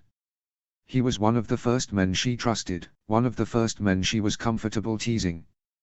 That nickname was a reminder of something their Uncle John would never let her forget. What happened? He asked. He was reassured at least that she was not physically hurt. If she were, he had to imagine that Trip would have led with that. Even still, he could not imagine that Trip had brought on a panic attack. She was so comfortable with him. He had seen it, they had all seen it. Unless he had taken advantage of that. What did you do? He asked. Trip was silent for a moment and the blood curdled in his veins. We had just gotten to the restaurant, and given her coat to the coat check. I should have been looking around, but I was looking at her. I was distracted. And I didn't see. I'm so sorry, Will. This guy grabbed her. He called her Ursula. Will felt his mouth go dry and he forced moisture into it. What did he look like? Blonde. Scrawny. If her Uncle Geoffrey had touched her, he was a dead man. He had been one of the worst offenders over Tywin's will, but he had always suspected he had hurt their mom in some way. He terrified Joey for good reason. He was a despicable person. They had never let him anywhere near her. No, Trip said. The guy was enormous. Dark hair. Blue eyes. The phone shook in his hand. His hand was shaking. His ears were ringing. Get her out of there, he ordered. Get her as far away from him as you can. She's out, she's away, I'm driving her away. Trip promised him, I would take her to my house, but I don't want to scare her more, and she has never been there. I don't want to make her feel uncomfortable, coming to in a strange place. In my house. He felt tears prick his eyes as he nodded, rubbing his forehead. Yeah. Yeah. Okay. Take her to Winterfell. She will have a key in her bag no matter how small it is. There's an alarm. The code is the 11th of August, 2006. Where was he? Trip was silent for a moment. Slade. She needs you, Trip said. She doesn't need you there. She needs you with her. I will not let anything happen to her, but I'm not the one she needs to see when she comes out of this. Anger and terror ripped through him, but he forced himself to tell Trip, she isn't crazy. Of course she isn't, Trip agreed. She's terrified. Yeah, he agreed. He knew that Trip was right. As comfortable as Joey was with him, she needed family around her when she came out of this. I'll meet you there. Trip hung up and he lowered the phone. The lights were too bright. The squeak of shopping cart wheels too loud. Gendry was here. Gendry fucking Faring was here. He had touched Joey. Grabbed her. Terrified her. Will doubled over and dry heaved. He felt a hand smooth over his back. Come on. Will, come on. Wiping his face he stood up, trying to focus on Sophia. There were two of her though, and his hand reached out to steady himself, bracing himself on her shoulder. He felt her take hold of his sides. Give me your keys, she told him. Come on, we will go right now. Wordlessly he handed her his keys, and somehow she guided him out of the store. He gestured down the street towards his car and they made their way together. He did not argue when she pushed him towards the passenger's seat. He was in no shape to drive. She got in the driver's seat and adjusted everything, then said quietly, I do not know how to get to Winterfell. He pressed on his car's GPS and pressed home. Sophia pulled away from the curb and he leaned his head back against the headrest, closing his eyes, trying to get his vision to clear. Gendry Faring was here. The man who had hurt his mom who was the most wonderful person in the world, for years, was here. He could have had another sibling if it weren't for that man. Joey would not need coping mechanisms if it were not for him. If it were not for him, it would not have taken her until she was 6 years old to find men she could trust. He had grabbed her. He had grabbed her. She was so tiny, so delicate, and he had grabbed her. His baby sister who had never hurt anyone or anything. Fuck, he shouted. Then, very quickly, adding, I'm sorry. Do not apologize, Sophia said. I did not hear much, but do not apologize. I am sorry, but, is she hurt? Probably a little bruised, he said. You bruise like a peach, Gendry had once told his mom. He should not know that he said that to her, his parents had never told him. Should not know about the baby Gendry had forced his mom to lose. But he had found the file one day, and even though he had known it was a betrayal, he had read it anyway. He had to know. It was the worst thing he had ever done. Knowing the extent of the truth was the worst thing he had ever learned. I have to tell my parents, he told her. Call them, she urged. No, he said, feeling tears prick his eyes. Fuck. I have to tell my parents. Sophia was silent for a moment, and then agreed, you do. Joey likely needs them, as well. That settled it, and he pulled out his phone and called his dad. He answered on the second ring, and the joy in his dad's voice would have taken him out at the knees if he was standing. Will, he greeted him, I'm here with Mom. We're just on our way to dinner. You can't go to dinner, he told him, feeling tears fill his eyes. Dad, I'm so sorry. Will, sweet boy, what's wrong? His mom asked. A sob racked through him. She had given him a mother's love, his first taste of it, before she and his dad were even together. His own mother couldn't find it in her to love him enough to be a mother, but she had taken him and JJ so willingly. She had wanted them to be hers so badly. She had always made them feel so loved, so appreciated, so wholly wanted. "Mom, I'm sorry," he told her. "He's here." His dad started, but his mom knew exactly who he meant. Panic rose in her voice when she said, "We'll stay away from him. I mean it, get away from him now. Walk away. I swear to the gods, walk away right now, do not do anything." She knew, she had always known, just as he had. He had never met Gadri Faring, but no one in the world had more efficiently taught him what he was capable of, for he knew without a doubt, he had known since he was 11 years old, that he was capable of murder. His mom knew it too, and she had always thought he was perfect anyway. "I didn't see him," he swallowed, trying to hold back another sob. "Joey did." He grabbed her. "I'm so sorry. I should have been there, I'm so sorry." "Where is she?" his dad asked. "Is she hurt? Take her to the hospital, we will meet you there." "I think she's okay, physically," he said. "Trip got her out of there. I told him to take her to Winterfell, but I can ask him to go to Wintertown General." "No," his mom said. "No, he would have told you if she was hurt. We will meet them there." "I'm on my way, too," he said. "I don't think you should be driving," his dad said. "I'm not, Sophia is," he told them. He saw her straighten in his peripheral, and wondered absently if she was wondering what context she had been mentioned in. "Who is Sophia?" his dad asked. "I'll tell you later," his mom answered for him, sparing him the need to do so while sitting next to her. "We will see you soon, sweet boy." "And will. There is nothing you could have done. You did exactly right, telling Trip to take her home, okay? She is going to be okay." "Are you?" he asked. "I'm fine," she answered. "You're not," he argued. "Didn't Dad ever teach you it was rude to call a lady a liar?" she asked, and he remembered the night they had met, the bruise around her eye. She had blamed it on a suitcase. "Yeah," he nodded. "Sorry." "Do you want us to stay on the phone until you get there?" his dad offered. No, it's okay," he said. "Do you want me to tell Jay?" "We will call him," his mom said. "Can you send me Trip's number, please?" "Yeah, I'll send it to you," he promised, "but she can't talk. Or she couldn't when I was talking to them." She was listing names. Both of his parents were silent. "Dad, do you want me to call the police?" He violated the restraining order, right? Both Joey and his mom had a permanent restraining order against Gadri. He wasn't allowed within 100 feet of them. He certainly was not allowed to touch them. "No," his dad said, "I have all the information. I'll call tomorrow." "Okay," he said. They kept taking things off his plate, when all he needed was something to do. "I will see you at home, then." "See you at home, baby," his dad said, something he had not called him in many years, before hanging up. He texted his mom Trip's number and then set his phone down. "Will?" Sophia said. "Yeah," he asked. "Do whatever you need to do to go in there gently," she told him.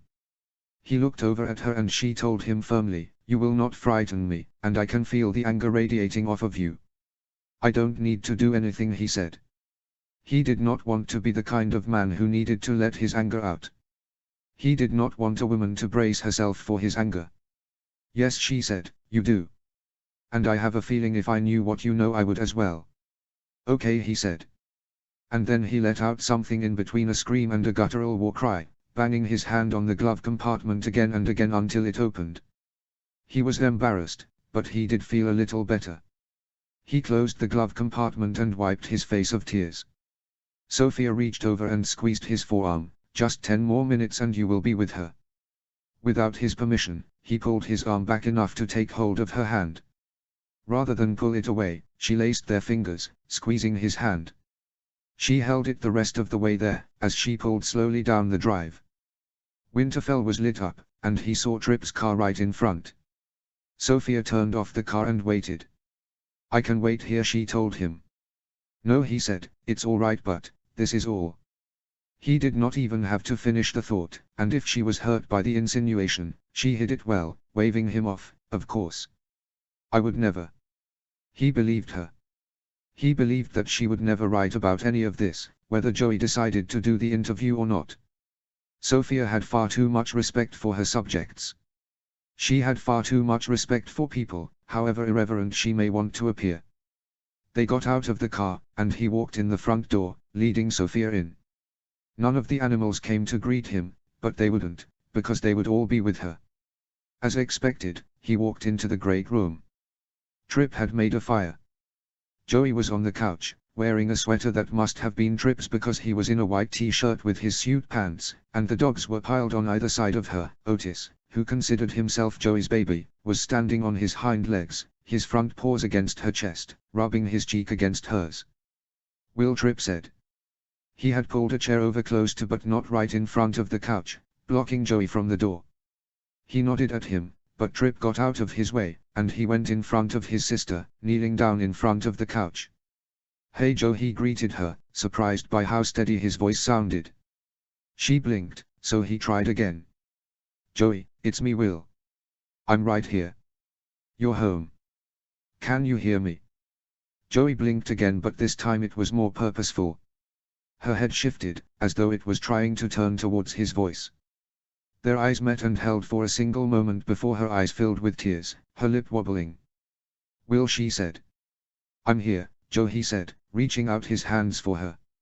Hers were covered in Trip's sweater, but she laid them in his anyway. "He grabbed me," she told him. "I'm so sorry," he said. "Did he hurt you?" Tears fell out of her eyes and she nodded. "My arm hurts a little." "Which arm?" he asked.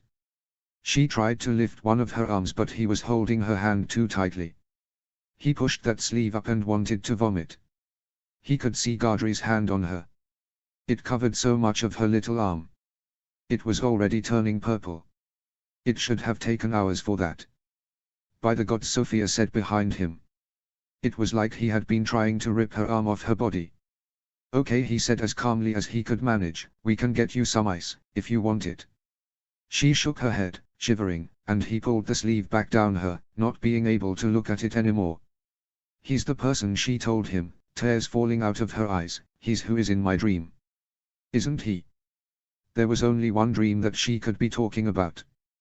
The one she had sworn was not back. A terrible recurring dream of having her and their mom's only way out, only way towards safety, blocked by a horrible man. "Yes, he is," he admitted. "How did I get out?" she asked. "I never get out." His heart ached, and he told her, "Trip got you out. He brought you home."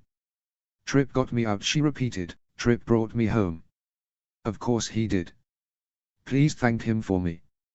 Tears filled his eyes once again and he nodded, knowing Trip was behind him, hearing every word. "Of course I will, Joe." The dog's ears perked, and a moment later, his parents came into the great room. His mom stood by the door, wearing their dad's favorite dress. The one that made her look like an angel, or a princess. None of them had ever been able to decide. He stood up as his dad swept across the room, nudging the dogs out of the way. "Honey, are you all right?" he asked as he sat next to her. "Daddy?" Joey asked, tears falling out of her eyes. "Daddy?" "I'm here," he said, and without hesitating he pulled her into his lap, cradling against his chest. She looked so young in his arms and she buried her face in his neck, hiding from everyone and everything. "I've got you, honey. I've got you. Let it all out. There you go, honey, that's my little girl. I'm right here." With Joey taken care of for a moment, he crossed over to his mom. She reached up and wiped his face and he leaned down and wrapped his arms around her. No matter how big he had gotten, she had always taken all of his weight, but he wanted to hold her now, know that she was safe. Make her feel that she was safe. I'm okay," she promised him, smoothing his hair. "I love you. He won't get near either of you again," he promised. "I'm so sorry." This was his mom's worst nightmare. It was what had brought her north all those years ago.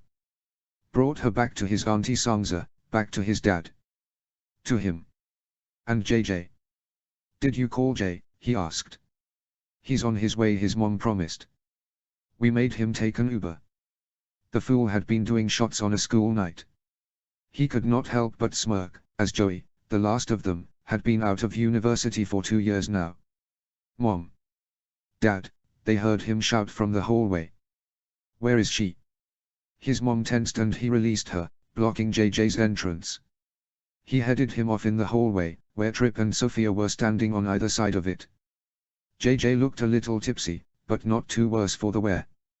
The date must have been pretty bad if he had resorted to shots so early. JJ, he greeted him.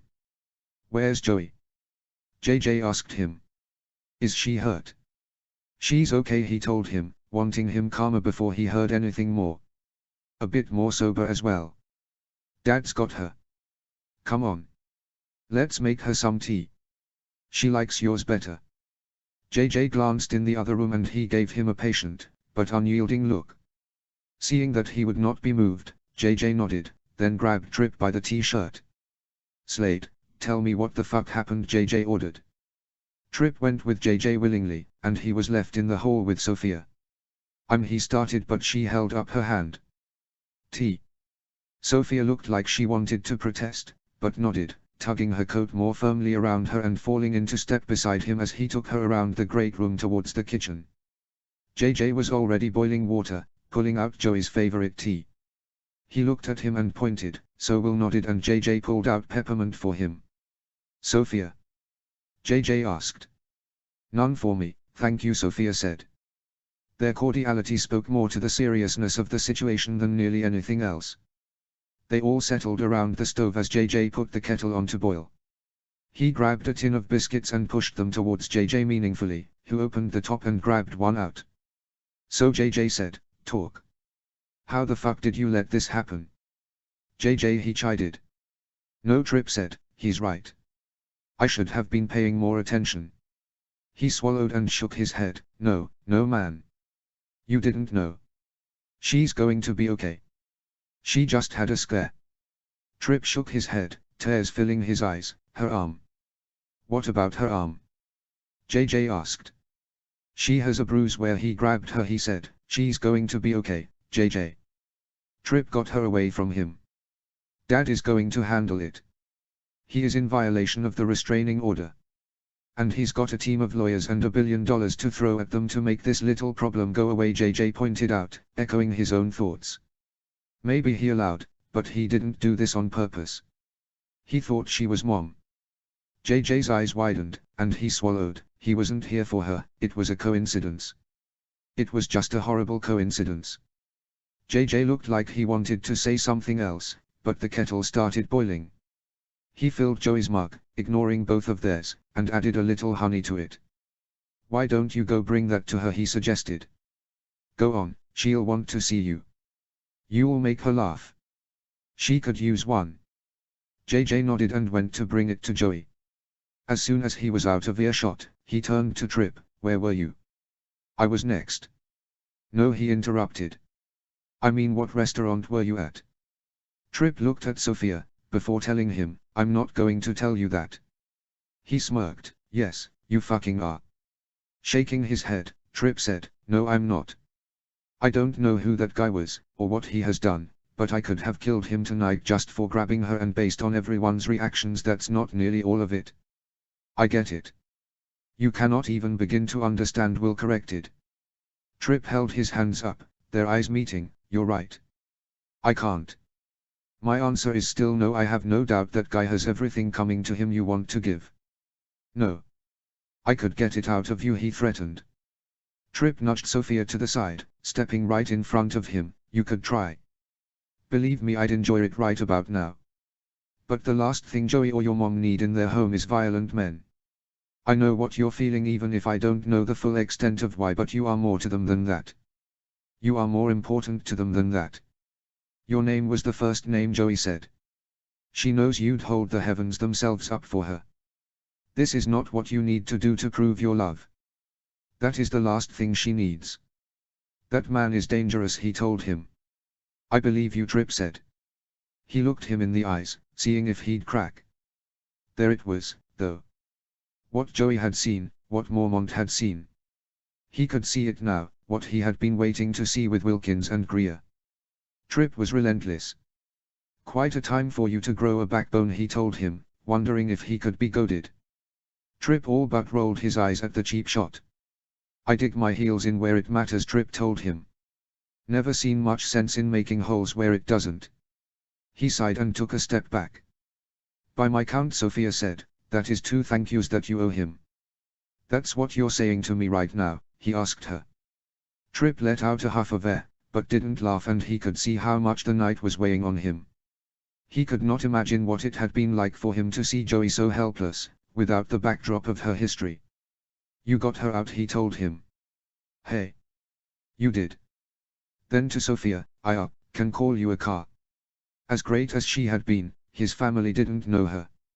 He was sure she was as desperate to get out of there, but she had selflessly driven him 20 miles out of the city with no way of getting back. Trip was a bit more difficult. He found he could not order him from the house as much as he may want to. Sophia said, "No, thank you. I think I will drive Trip back to the city." He glanced at her, and she nodded. She had known he couldn't drive, so he trusted that she knew Trip couldn't either. It was good, better, both of them leaving. "Come on," Sophia said, tugging Trip's arm. Trip nodded, looking towards the great room. "Will you tell Joey I'll call her tomorrow?" he asked. "Why don't you leave it a few days?" he suggested. Trip winced and he shook his head. "I'm not saying that to be a dick. I know she'll want to talk to you, but it's just going to be a hard few days for her. I would appreciate it if you would give her a little space. I'm not telling you to, I'm just telling you what I think she needs." Trip nodded, "All right. If that's what you think." He nodded and clapped Trip on the back and then said to Sophia, "Thank you." She looked like she wanted to say something else, but she merely nodded, pulling Trip out of the room. He waited for a moment, trying to pull himself together, and then returned to the great room. His mom was sitting next to Joey and their dad, his dad's arm wrapped around her, JJ on her other side. He went and took a seat in the chair Trip had brought in front of the couch. "How are you doing, Joe?" "Well," Joey said, her voice thin, "I suppose I'm a little embarrassed. And confused. Because of my reaction."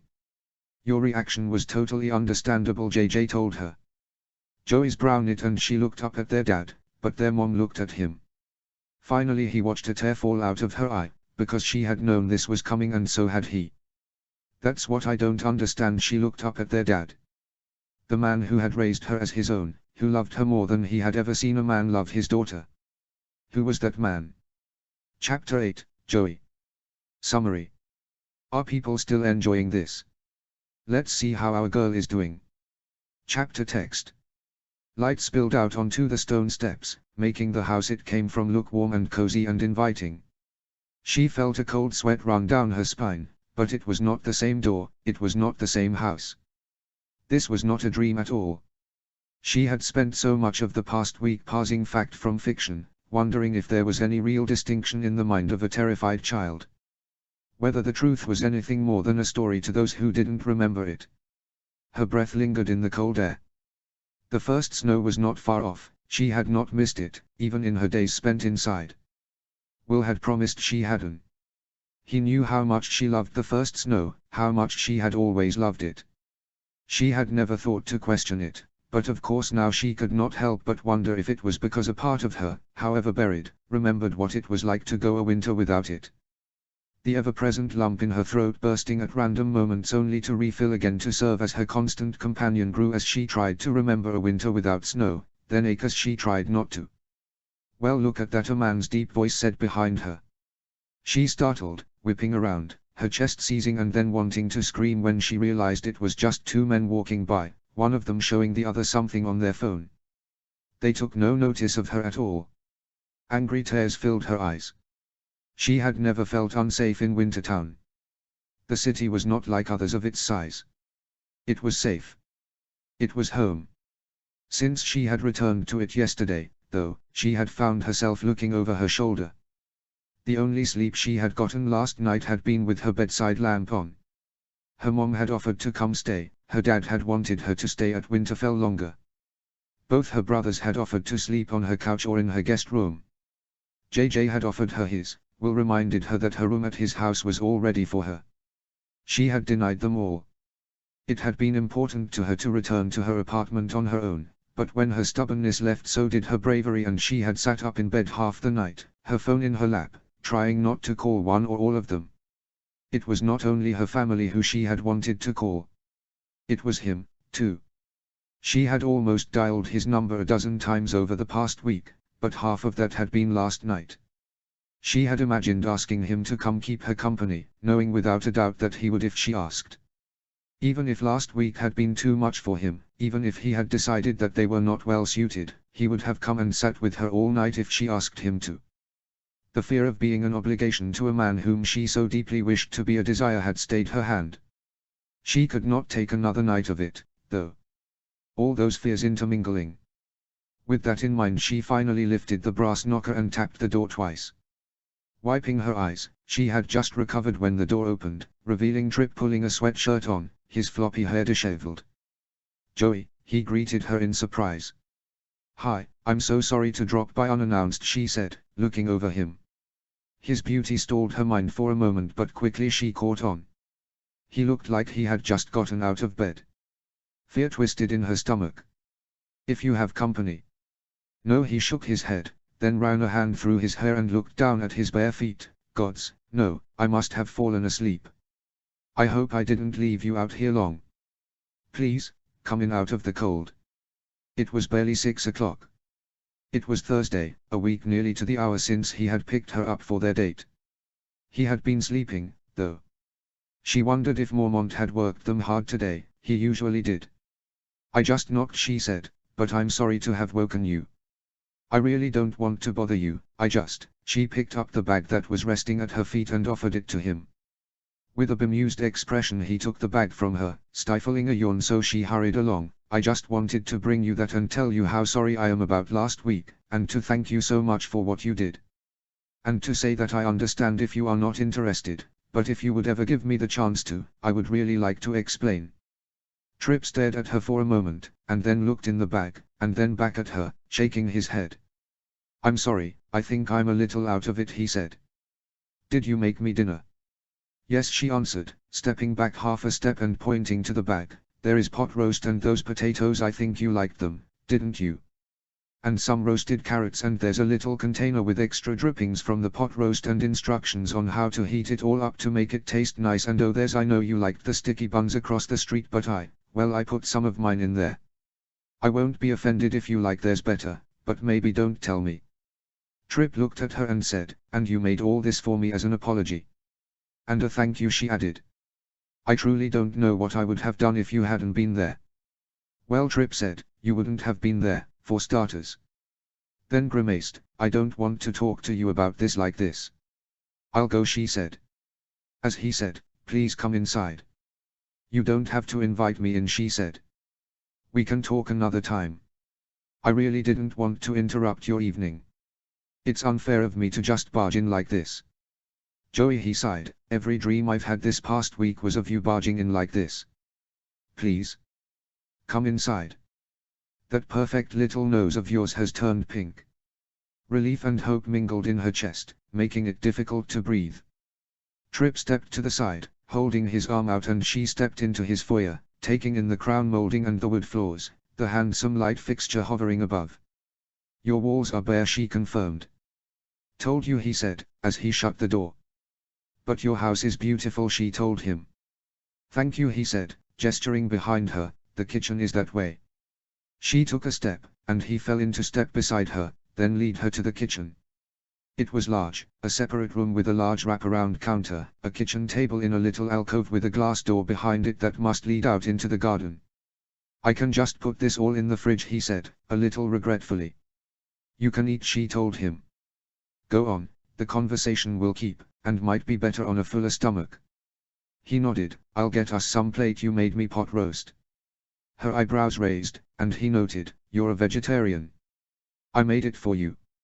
She could not trace all the emotions that passed over his face. Appreciation was one. Sadness another. It settled into one she would recognize anywhere, one that as she had thought about him over and over this past week she had realized had been there all along. Yearning. She knew it was reflected in hers. Their gaze held for a moment longer, and then Trip shook his head and set the bag down on the counter, pulling everything out of it. He lifted a card, pulling it from the envelope, reading through it. Almost unwillingly it seemed, a smile came to his face. Looking up at her he said, "You have very little faith in me." She tried for a smile, they were not coming easily to her right now, but she made her voice as light as possible when she said, "I'm used to cooking for my brothers. Sometimes I draw Will pictures of what pot he is supposed to use." Trip chuckled, "Nice to be graded on a curve," then looked at her, "Though I would have these framed if you'd drawn on them." She felt her cheeks heat, and her eyes wet when he asked, "Ephemera, right?" "Yes," she agreed, "that's right." He nodded, "I went down a bit of a rabbit hole when I couldn't sleep the other night." Before she could say anything, he turned away from her and grabbed a large deep pan and put it on one of his burners. She watched as he followed her instructions to the letter, a true athlete, all he needed was a little coaching. She looked around his kitchen. He had a row of cookbooks, though none of them looked used. Some of them were good, others were not. Maybe one day she would help him cull his collection, she could get him some of her favorites. It all depended on how their conversation went, but the longer she stood here in his warm kitchen, the smells of her apology filling it, the less afraid she felt. There were still nerves, of course. But it was like there was a safety net below her, made up entirely of his affection and good nature. She took note of his portions, though she suspected he was holding back a bit. "Will you at least have some potatoes and carrots?" "I can put it in a separate pan," he offered. "No, thank you," she said, stepping towards the stove, towards him. A baby step, nothing more, when she said, "I haven't had much of an appetite." Trip's mouth set in a firm line, but rather than remark on that, he said, "How about some tea, then?" Then he went to a cabinet and grabbed out a familiar tin. "I think this is the right one, right?" She looked at him holding the pale blue tin in his large hand. It was not only the kind of tea, but the maker, her favorite. The one that the cafe across the street carried, that her parents and brothers always kept stocked. It brought her half a step forward, and then another full one when she watched his eyes drink her in. "How did you know?" she wondered. Trip gave her a half smile, "The first day we met. I took a sip of yours by accident." She nodded, remembering she had handed him the wrong cup. He cleared his throat, and memories of her mom's impression of her dad, always including that, came to mind, filling her chest with warmth. "I couldn't really get the taste out of my head. So I went and asked what you order." "Oh," she said, wondering if she should feel foolish for thinking that maybe he had gotten it for her. But it was difficult when he was looking at her like that. "I would have told you." "I know," he agreed. "But then I wouldn't have been able to surprise you with it." She nodded, and then for what felt like the first time in ages, a smile came to her face. His own answered it. "I would love some tea, thank you," she confirmed. He filled the kettle with water and placed it on the burner, and they stood side by side at the stove as he tended his dinner. She looked up at him, at the freckles dusting his cheeks and nose, and the mess of his soft brown hair, his long lashes that should have made her jealous.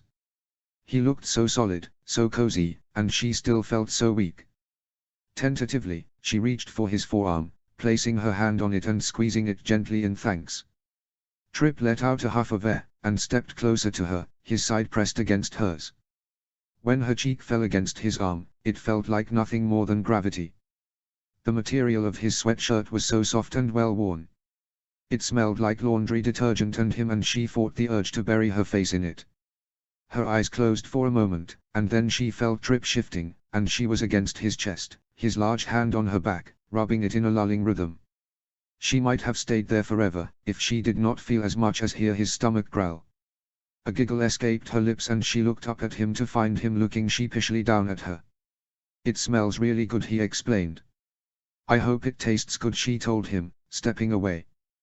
The kettle boiled and she made her tea, not even questioning it when Trip placed a bottle of honey beside her. He plated his food and they went to the kitchen table. The windows were practically frosted with the cold, and from the light from the neighbor behind him she saw that he had a stone patio with a garden, a fence made out of his high bushes. She sipped her tea and tried not to watch him eat. The groan told her everything she needed to know. "How was practice?" she asked. Trip scratched his cheek. "It's not been a great week. Mormont was pretty pissed on Sunday." As he should have been. She was not surprised by that.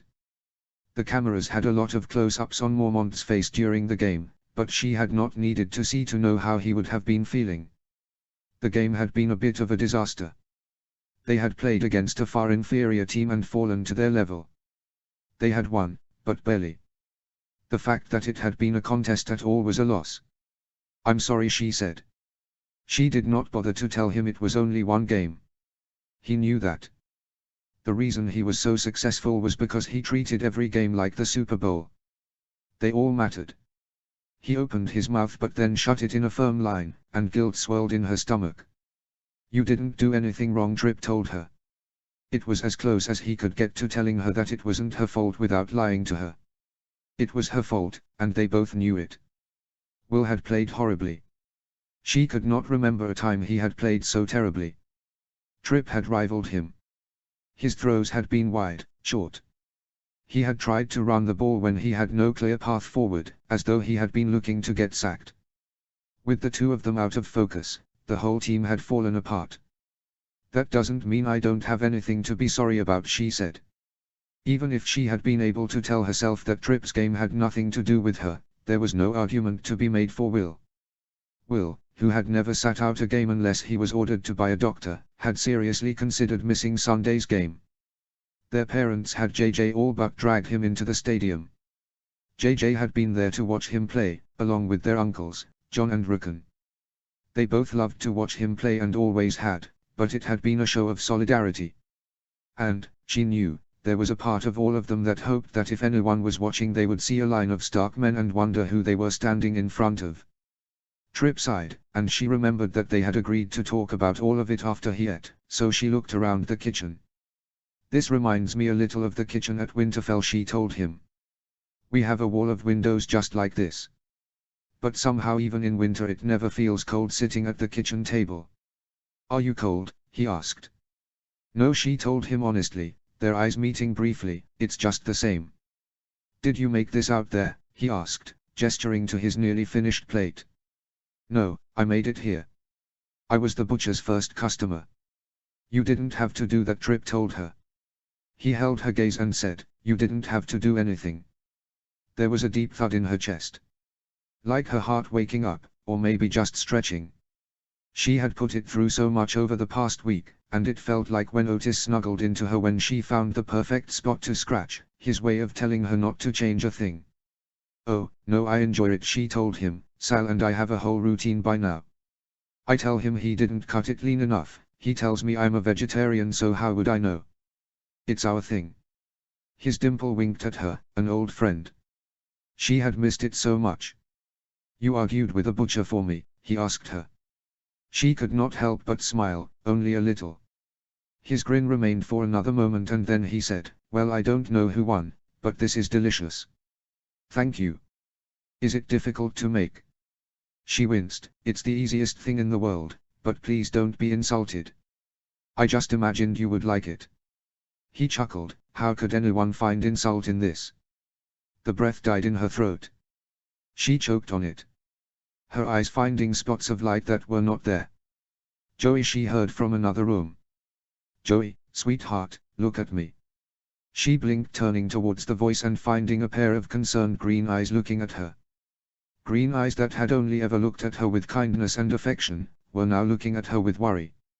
She was so sick of worrying people, and she looked away from them, but not far, her eyes drifting over his dusting of freckles. Her fingers traced the ones on his cheek, feeling the muscle underneath them clench. "I'm sorry," she said. "I came over here to try to promise you that I'm not crazy, and I'm doing a poor job of proving it." Warmth flooded her as she felt his forehead press against hers. Her eyes closed when she felt his hand smoothing over the back of her head, scrunching in her hair. "Being scared of scary things does not make you crazy, Joey," he told her calmly. She nuzzled against his forehead, her hand finding his shoulder, smoothing over his hard back until she could grip the opposite shoulder. "You don't have anything to prove. You're just scared, that's all. I'm so sorry I let you be afraid." His other hand cupped her cheek and she wished she was small enough to curl up in it. His lips found her temple. "I'm so sorry I let you be hurt." "You didn't," she protested. "I did," he said. So you don't apologize to me for being afraid when I let you be afraid. But I don't want you to be careful about the things you say to me, she told him. You were just making a joke and well, the punchline wasn't funny, in the end, he suggested. Do you want to tell me why? Yes, I do, she nodded. But she wanted him to hold her a little while longer. She did not say so because she did not want to seem like a baby on top of anything else, but she gripped his shoulder. Wordlessly, one of his hands still in her hair, Tripp scooped her out of the chair and stood. She opened her eyes and found him walking her out of his kitchen, through a paneled hallway, and into a living room. The couch was mussed, a throw blanket had fallen onto the floor. He had probably fallen asleep in front of the television, and as he set her down he turned it off. He sat down next to her, his arm extended behind her, and grabbed the blanket off the floor, settling it over both of them. He was trying to make this easier for her, seeing to her physical comfort as a proxy. There were no amount of throw blankets in the world that could soothe her more than the fact that he wanted to soothe her. She leaned her body against his, tucking her toes underneath his legs, searching for his hand underneath the blanket. His found hers and he held against his chest. There was nothing left to do but talk. My mom was married, well, both my parents were married, before they married one another, she told him. The man who grabbed me at the restaurant was he was her first husband. He called you Ursula, Tripp noted. We look very similar, she said. Swallowing, I took after her. Thankfully. In every way, Tripp said. She looked up at him, shaking her head. You're not surprised? I had to know who he was, Joey. He did not bother lying. She felt her eyes fill with tears. So, you know. That was your mom's ex-husband, Tripp told her. Unless you want him to be more than that. A sob racked through her. He hurt her. Tripp sucked in his breath as he squeezed her hand, his arm sliding off the couch to wrap around her back, holding her ribs steady as they shook with the force of her grief. He hurt her over and over and over again, she told him. Her mom had told her everything. Dr. Dane and her mom had promised that it was everything. They'd had so many sessions with her mom's therapist, she had cleared her entire week for them. She had guided them through as her mom told her everything. All about meeting Gadri, being so grateful for direction she had not noticed he was ushering her into a cage. Her mom, who noticed everything, hadn't noticed that. She could not understand it, she wanted to understand it, and her mom had assured her that she had spent years trying to understand it herself and it was okay if it took her some time too. That she had spent a lot of time trying to understand that no matter what she could have done differently, nothing justified what happened to her. She did not need any time to know that. There was nothing her mom could have ever done to warrant even a sliver of what she had gotten. She was the most wonderful person in the world, but it didn't matter. No one deserved to receive what she was given. She's been carrying it for so long, she told him. And she never told me. I thought, she's my best friend. She's always been my best friend. And there has just been this whole part of her life that she has had to hide from me. I've been such a terrible friend to her, to leave her to hold that on her own. Not alone, Tripp told her. She had your dad. And my brothers, her lip quivered, my aunts and uncles. Everyone knew except for me. And I don't want to be angry about that. Being angry about it makes me feel like there is a part of him in me. The sob was violent, it cracked like thunder. It was too big for her body, she felt her back hollow under the weight of it. So did this truth. This truth that she had not known, this truth that she should have known. There is none of him in you, Tripp told her. But there is, she said. She tried to look up at him, but there were too many tears in her eyes to make out more than the basics of his face. Because his. Tripp was silent for a long moment. You didn't know more than just what he had done, Tripp said finally. She shook her head. By the gods, Joey. How are you still standing? You had to carry me in here, she reminded him. His lips were at her forehead, his thumb stroking the tears off her cheek. You have every right to be angry, he told her. They should have told you. They tried, she admitted. When I was younger. They tried.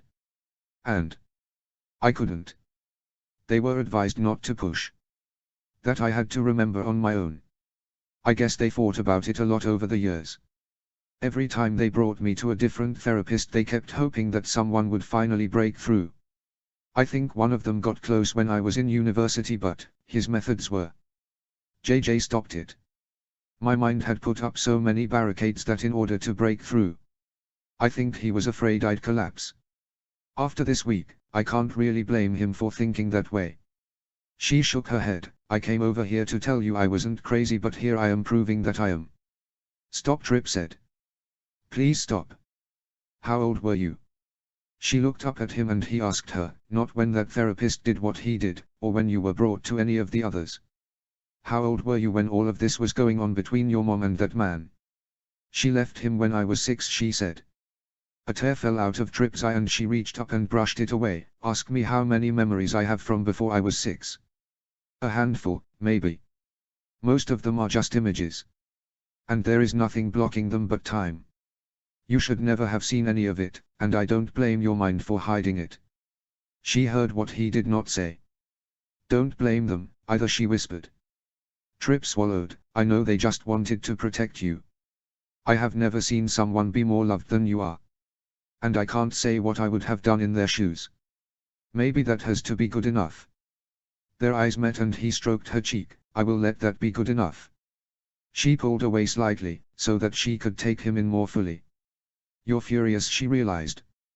Yes, he admitted. I've been furious for a week now. She swallowed, and she shook her head, and yet you're sitting here, holding me so gently. Speaking to me so kindly. Tears ran down her cheeks steadily, but it was not a sob, just a silent stream. She was my age when they met. His jaw tightened, but she went on. The other night before our date. My mom, she said something to me about wanting me to understand that you were in control. I think she just hadn't seen me feel this way. I'm sorry, is this okay? Trip nodded. She hadn't seen me feel this way about anyone, and I think it was just important to her that I wasn't swept away without knowing. And I realized after she told me everything, that she was seeing herself at my age being swept away and knowing what happened afterwards. But you're furious right now, and you're holding me so gently. She had asked her mom how she had managed to fall in love again, if she had ever loved Gadri at all.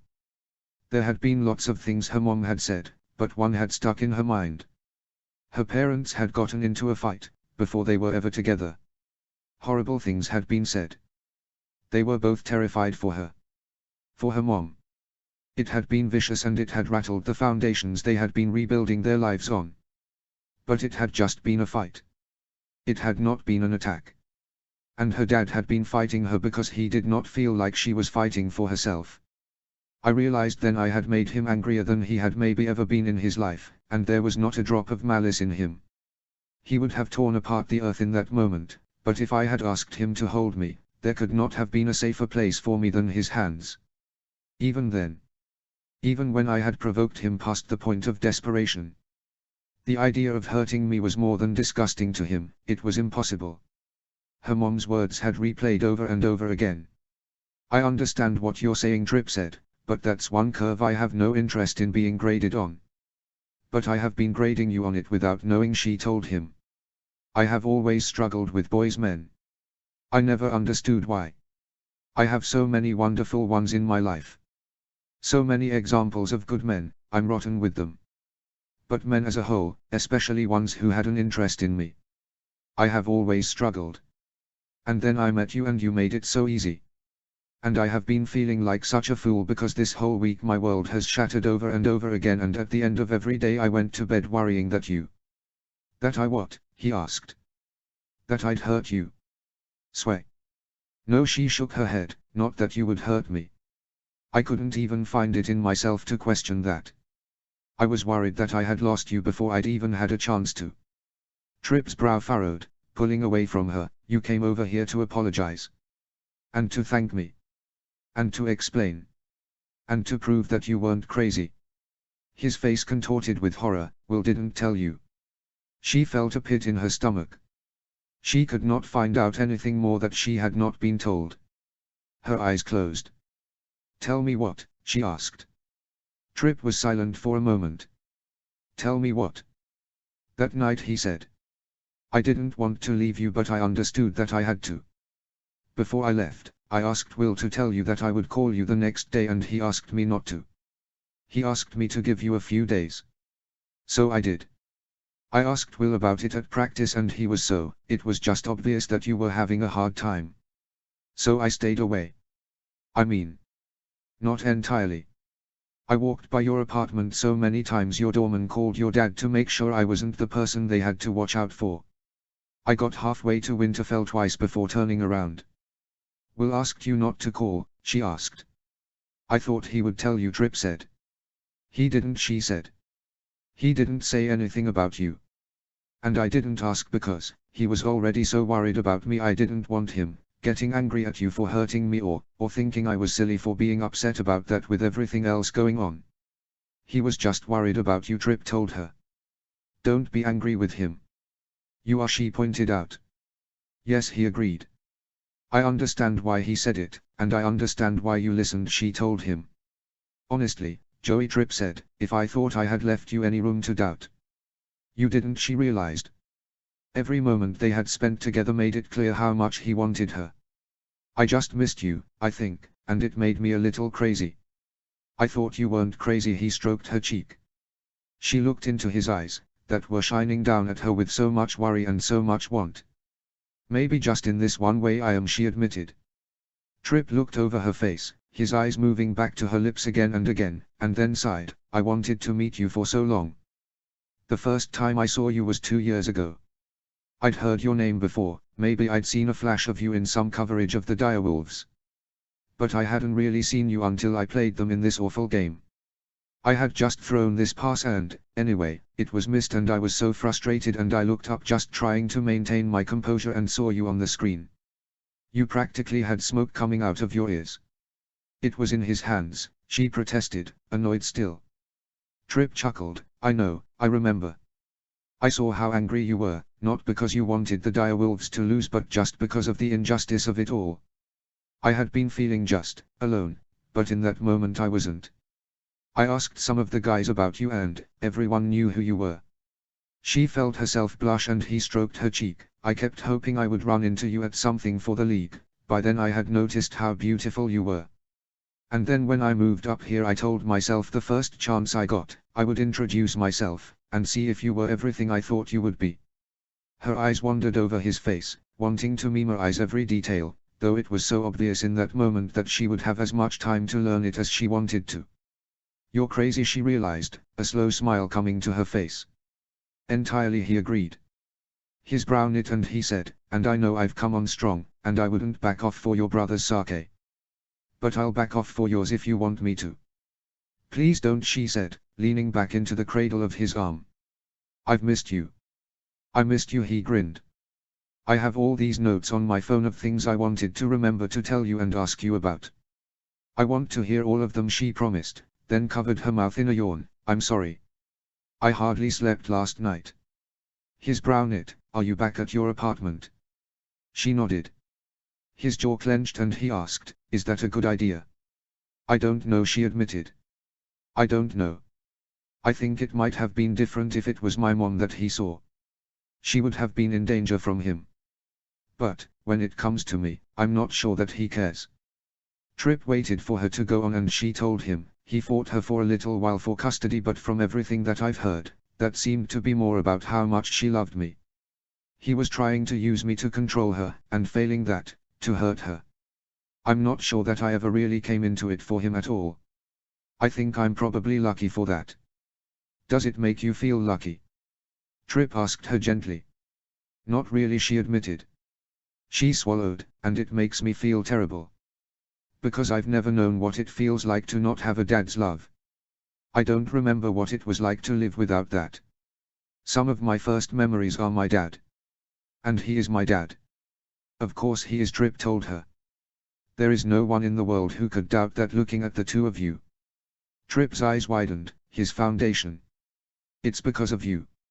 She nodded. I knew that my mom had been married, and I knew it ended badly, and I knew he had represented her and gotten her out of it. I knew that in some way, shape or form, that was the reason we all got to be a family. Why did I never ask more? If your mind was so intent on hiding it from you, I'm not surprised it didn't allow you to question those things, Trip told her. She nodded. Dr. Dane had said much the same. Trip, can I ask you something? She asked. Anything, he agreed. She swallowed. Was he strong? She saw it then, the anger, a great, boiling rage within him. He's the weakest man I've ever met, Trip told her. Trip, she pleaded softly. Trip let out a breath and she smoothed her hand over his chest, feeling how fast his heart was beating, feeling the tension in his chest. I could see the strength of his grip when he had your arm in his hand, Trip told her, but I couldn't feel it. The moment I had my hands on him, he folded. But my mom is lucky to be alive, isn't she? She asked him. You can tell me the truth. Trip nodded. Yes. I think she's kind of amazing, she admitted. Isn't she? She's probably the strongest person either of us will ever meet, he told her. I'm going to tell her you said that, she said. He smiled at her. Will she be alright, you told me? She nodded. I asked her if I could. She knows that I want you to know me. Everything, he agreed. She started to smile but it turned into a yawn. Do you want me to drive you out to Winterfell? He asked. Maybe you'll do better at home. I would, she agreed. But I can't stay there forever. It's only been a week, Joey, he told her. I can't even imagine what your mind and body have been through these last few days. She was silent for a moment while she thought about how to answer him, before landing on the truth. They all need me to be okay, she told him. Shaking her head, please don't misunderstand me, they aren't rushing me, but they have spent so much time and effort protecting me. All because they were afraid I was going to fall apart. And I did. They need me back together or they can't be together. You saw what Will was like on Sunday. It's a game, Joey, Trip said, sighing, one I wish you hadn't seen. But it's a game. No one cares. I care, she told him. I care, and Will cares, and you care. I woke up one night, and both JJ and Will were sleeping in chairs in my room. My mom hasn't eaten in a week. My dad missed a hearing.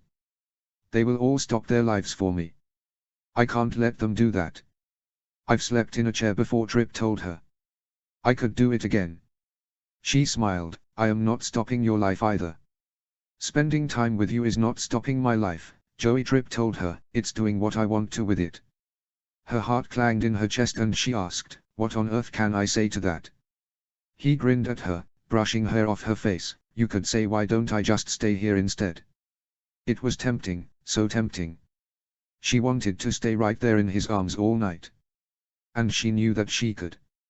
He would welcome it. She'd had no reason to be nervous, that much was obvious. She was even sure that he had a guest room, and if she told him she would be more comfortable staying in it than in his bed, he would see her to the door without complaint. He would tell her he was right down the hall if she needed anything, and when she couldn't sleep it would not be because she was afraid, it would be because she was thinking about what would happen if she knocked on his door and said, I need you. I think I have to stay at my apartment, she said, though. I've always loved that apartment. I don't like the idea of being afraid in it.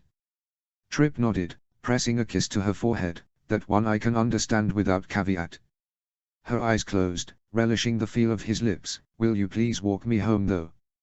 Her heart rate seized. I am not comfortable. Of course I will, he agreed. Do you want me to take you back now? No, she said, but yes.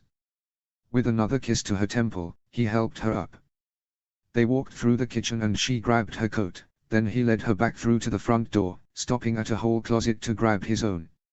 As he pulled it on, she looked at his walls, envisioning what sort of art would look right there.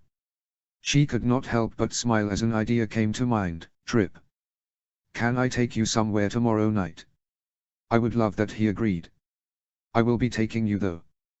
What did we decide for our second date? Nerthian food. She nodded, but he must have seen hesitation in her eyes, because he said, how about takeout? She nodded, relief rushing through her. At my apartment. And then we'll go. We can't go until later anyway. Around 10 or so. Trip looked at her curiously. Rave. She let out a laugh. Will and JJ would find that hilarious. I'm not much of a club girl. Trip lead her out of his house, his arm draping over her shoulders. Now that I could have guessed. So what is it? Stargazing. Maybe for our third date, she suggested. It was later, but the streets felt safer, navigating them under his arm. He was leading her, just like her mom had warned her, but he was taking her where she wanted to go, because she had asked him to. Owl watching, he asked. She smiled. Do people owl watch? Well, I think we should find out, don't you? He asked. She snuggled into him and he was silent for a minute and then asked, grave robbing? She let out a morbid laugh. Not quite. Too soon. They got to her apartment. One of her doormen, David, was outside and she saw him look at Trip warily. Good evening, Miss Joey, he greeted her. Is everything all right? Yes, David, thank you. I want him here. When he drifted away, she turned to Trip and looked up at him. You weren't kidding. Of course I wasn't, Trip told her. I think he almost called the cops. He's a great doorman. She nodded, smoothing her hand down his chest, asking hopefully, so doesn't that make you feel a little better leaving me here? Looking at her for a moment, he stroked her cheek. Yeah, sweetheart, it does. Tilting her head to the side, she asked, are you lying to me so I'll sleep tonight? He nodded. Yeah, sweetheart, I am. Tugging on his shoulder, he leaned down and she pressed a kiss to his cheek. I miss you already. With that, she headed towards the door, and when she got there, she turned back around and said, oh, and tomorrow night. Please come in comfy clothes. What are we doing? Trip asked her. She giggled. Isn't it enough to know we'll be comfy? Trip sighed. You're killing me, Joey Stark. Then smiled. Don't stop. She floated inside, carrying his warmth with her. It lasted until she got inside her apartment. She had never realized how big it was. She knew she was lucky to have the space that she did, but it had never appeared cavernous before. Her eyes smarting, she went into her kitchen and grabbed a knife. She made sure her door was locked and then methodically went through every room, every closet, looking under beds, until she was certain she was truly alone. She sat down on her bed, looking at the knife in her hand. On another night, she would push herself to put it back, but for now, she placed it by her bed. Pulling out her phone, she saw she had a text from her dad. Mom told me you're going to see Trip tonight. Please let me know when you get home. Love you. She kicked off her shoes and got into her pajamas quickly and then crawled into bed. Once she was settled, she pressed his number. He answered on the first ring, like always. Hi honey, how are you? He asked. Hi daddy, she answered. I'm doing so much better. He was silent for a moment and then he said, you know, when you were younger, when you and Mom first moved up here, there was a period of time that you were struggling a bit. After everything you had been through, we were all expecting you to struggle, but you hid it. I think you were afraid that if you weren't perfect, someone was going to have the idea to send you back down south. And I think you didn't want us to worry about you, and so you didn't tell us what you needed. You wouldn't tell us if you were hungry or cold or scared.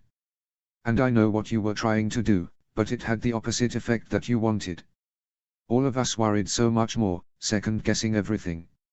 Mom would travel with a grocery store worth of snacks just to see if she could tempt you with something. Will had a habit of keeping a pair of gloves in his pocket for you. I was so intent on watching you, sometimes you'd be talking to me and I wouldn't hear what you had said. You were so afraid to worry us that you terrified us. She felt tears fill her eyes once again. I don't remember that, she told him. I know, honey, he said. There are so many things I want to say to all of you, but I don't want to upset you, she told him. I don't want to hurt you. Then don't hide things from me, he urged. You can bring anything to me. Always. I'm so glad you're my dad, she cried. I'm so glad. I love you so much. I know you do, he said, his voice thick. Go on, honey, you can say it. You're my dad, she cried. Always. Always. Always, he agreed. Say it. You'll feel better. I just wish you were my father, she sobbed. I want to be as much yours as Will and JJ are. I don't want him in me. I can't stand it.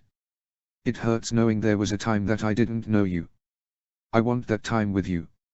I want it back. I want it too, he said, and she could hear the tears in his eyes, making her cry all the harder. Her head hurt from crying so much, but she could not stop. It's the one thing I can't give you. And I'm so sorry. But you are mine. You are as much mine as JJ or Will. If you want a piece of me to prove it, choose one. A kidney, my liver. Tears ran down her cheeks. Your heart. It's yours, he promised. I know, she agreed. I know. Tears streamed down her face. I know you love me the same. You're just, if I could pick anyone in the world to be my dad, it would be you. You did pick me, he told her. You asked me to be your dad before I proposed to Mom. It was the first time I had ever hurt your feelings. Someone asked me if you were my daughter and I froze, and it broke your heart. I had never hurt you before. I had never felt the pain of knowing I had hurt you before. What did you say? She asked. I told you I'd think about it, he said. Daddy, she protested. I told you I already was, he said. You were my daughter from the moment I laid eyes on you. It was love at first sight. I'd never believed in it, now I'll never doubt it. He was silent for a moment and he said, and I love you so much, that if he were a different man I would offer to share you with him for your sake. But I can't do that. I would want you all to myself no matter what. But this isn't greed, honey. You will never get to know your father and there is nothing I can do about that, but I am sorry about it. I'm not, she told him. None of this is because I feel like I'm missing out on him. I have no curiosity about him, no mixed feelings. There isn't a part of me that wonders if he deserves forgiveness. He's just a man who hurt my mom on purpose. Her dad sighed. I'm relieved you feel that way. How's Mom? She asked. She's doing a bit better too, he said. Daddy, she said quietly, I understand why I was kept in the dark before, but now, please don't do it again. I won't, he promised her. After you sent her the picture of the feast you made that boy, she went out riding.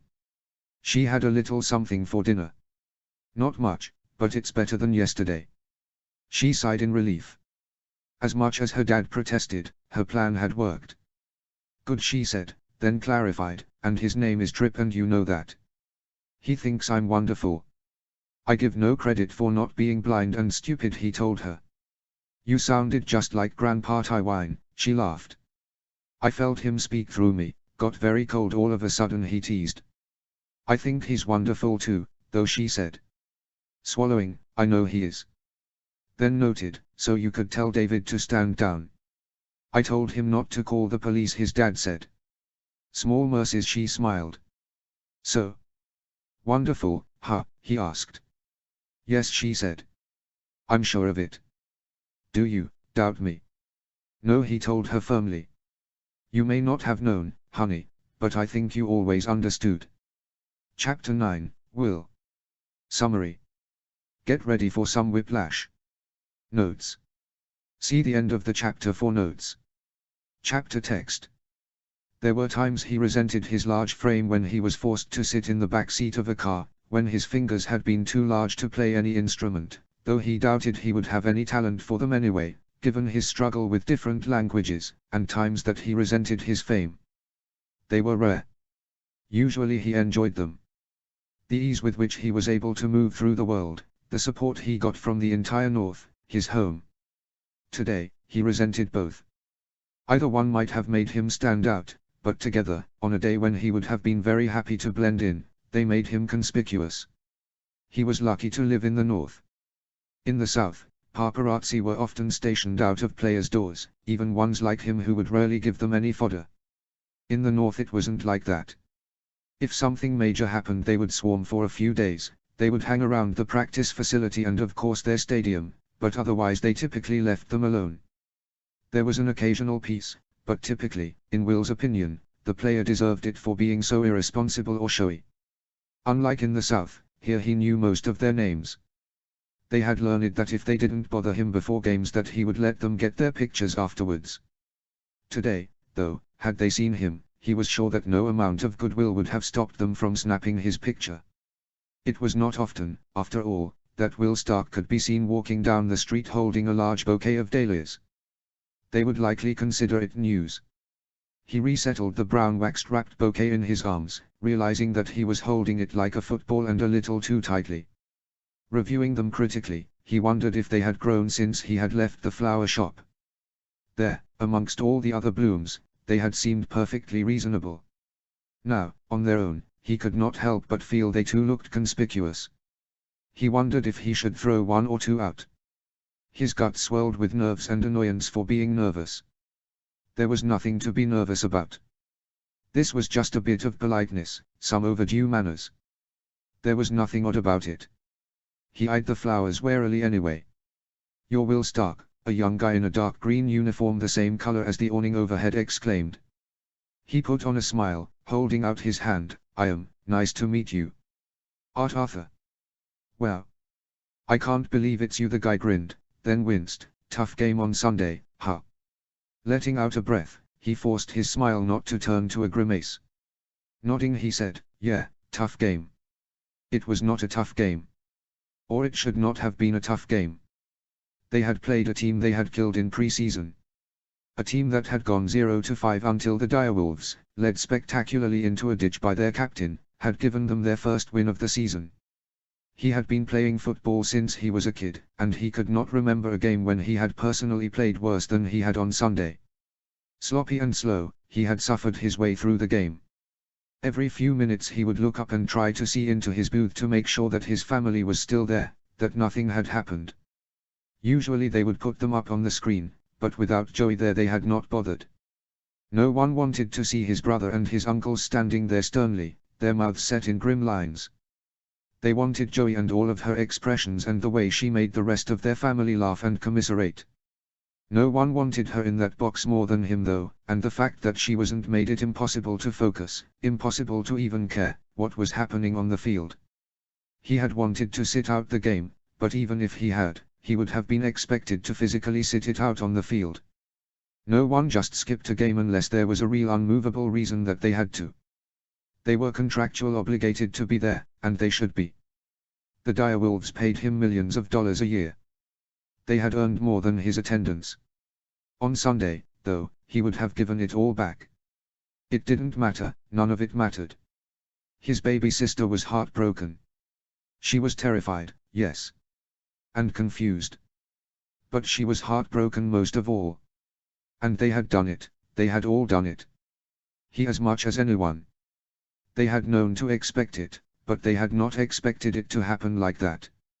He wasn't really sure what they thought would happen. That one day Joey would come down for breakfast and tell them that she knew their dad was not her birth father, that she remembered growing up in King's Landing, that she was very sorry for what had happened to their mom and thank her for getting her out. That wasn't reasonable. That was crazy.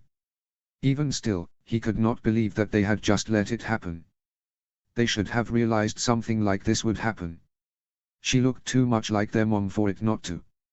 He wondered if they should have shown her his picture and warned her, but he knew that likely got too close to the realm of telling her than they had been advised. Besides, thanks to Gadri Faring, Joey was not comfortable around men generally. She did not need to be told not to trust him. She would not trust a man until they gave her a reason to, and that was something he could never do. Even still it felt like they had sent her out on a balance beam and forgotten to tell her the floor underneath was lava. She, who they all wanted to protect more than anyone, had not had what she really needed from them. The truth. No matter what methods any therapist had devised, no matter what they had warned about the damage to her psyche they might have caused by just telling her, he could not imagine a single more traumatic way to learn the truth than to have a monster assault her in a restaurant. He felt the brown wax paper crunch under his hand and he looked down to see his knuckles white. Forcing himself to loosen his hold he looked at Arthur, who was still grinning at him, and smiled back. "I am here to see Will," a curious voice asked. He looked to Arthur's left as a very pretty girl exited the apartment building he was standing in front of. "Bridget," he greeted her. "Oh. Miss Pierce, my apologies," Arthur said, holding the door open even though Bridget had already walked through it on her own. He then gestured to him, "You know the Will Stark?" Bridget's doe eyes wandered over his face and he felt his heart beating wildly in his chest. He wanted to look away, shrink under her gentle scrutiny. "I do," she said finally. "Why, is he famous or something?" He chuckled, grateful that she had not lost the ability to soothe tensions. She had the sort of self-deprecating humor that never made you think she was fishing for compliments or actually disliked herself. It was not a matter of thinking less of herself, she just never took herself too seriously. All at once he was soothed. She was so familiar, almost but not quite family. Being around her gave him the same feeling as being around Henry, or Joey's best friend Lena. Like maybe if he stood with one of them long enough they'd be at the kitchen table at Winterfell working through math problems or waiting for cookies to come out of the oven. His senior year of high school, it had snowed every day for 6 weeks straight. Everything had been cancelled constantly. He had been the chauffeur, and JJ and Henry and Bridget and occasionally Sam had all piled in to go get Joey and sometimes Lena. That winter, Joey had been determined to perfect figure drawing and would sketch them all as they sat around that table. Henry had been her favorite to draw, which she said was because he was the best at sitting still, but Henry had always suggested was because his nose was the most challenging. That winter, JJ had told Bridget he loved her for the first time. "Hey," Bridget said to him, gesturing for him to step away from Arthur, which he did willingly. "I've been thinking a lot about you. About all of you. How's Joey?" Bridget shook her head. "And your mom? And how are you all handling it?" JJ would not want him to answer any questions, but he doubted if JJ was standing in front of her asking them. When she was looking up at him like that, he would have found it in himself to deny her. Besides, he wanted to talk to someone who understood, and there was a night JJ had gotten into it with some guy who had tried it with Joey in high school where it had all come out. To Bridget, anyway. "It's been tough," he admitted. He tried to clear his throat but shook his head. Even if she had known everything, it would have scared her but. "She never," Bridget started, her eyes wincing slightly.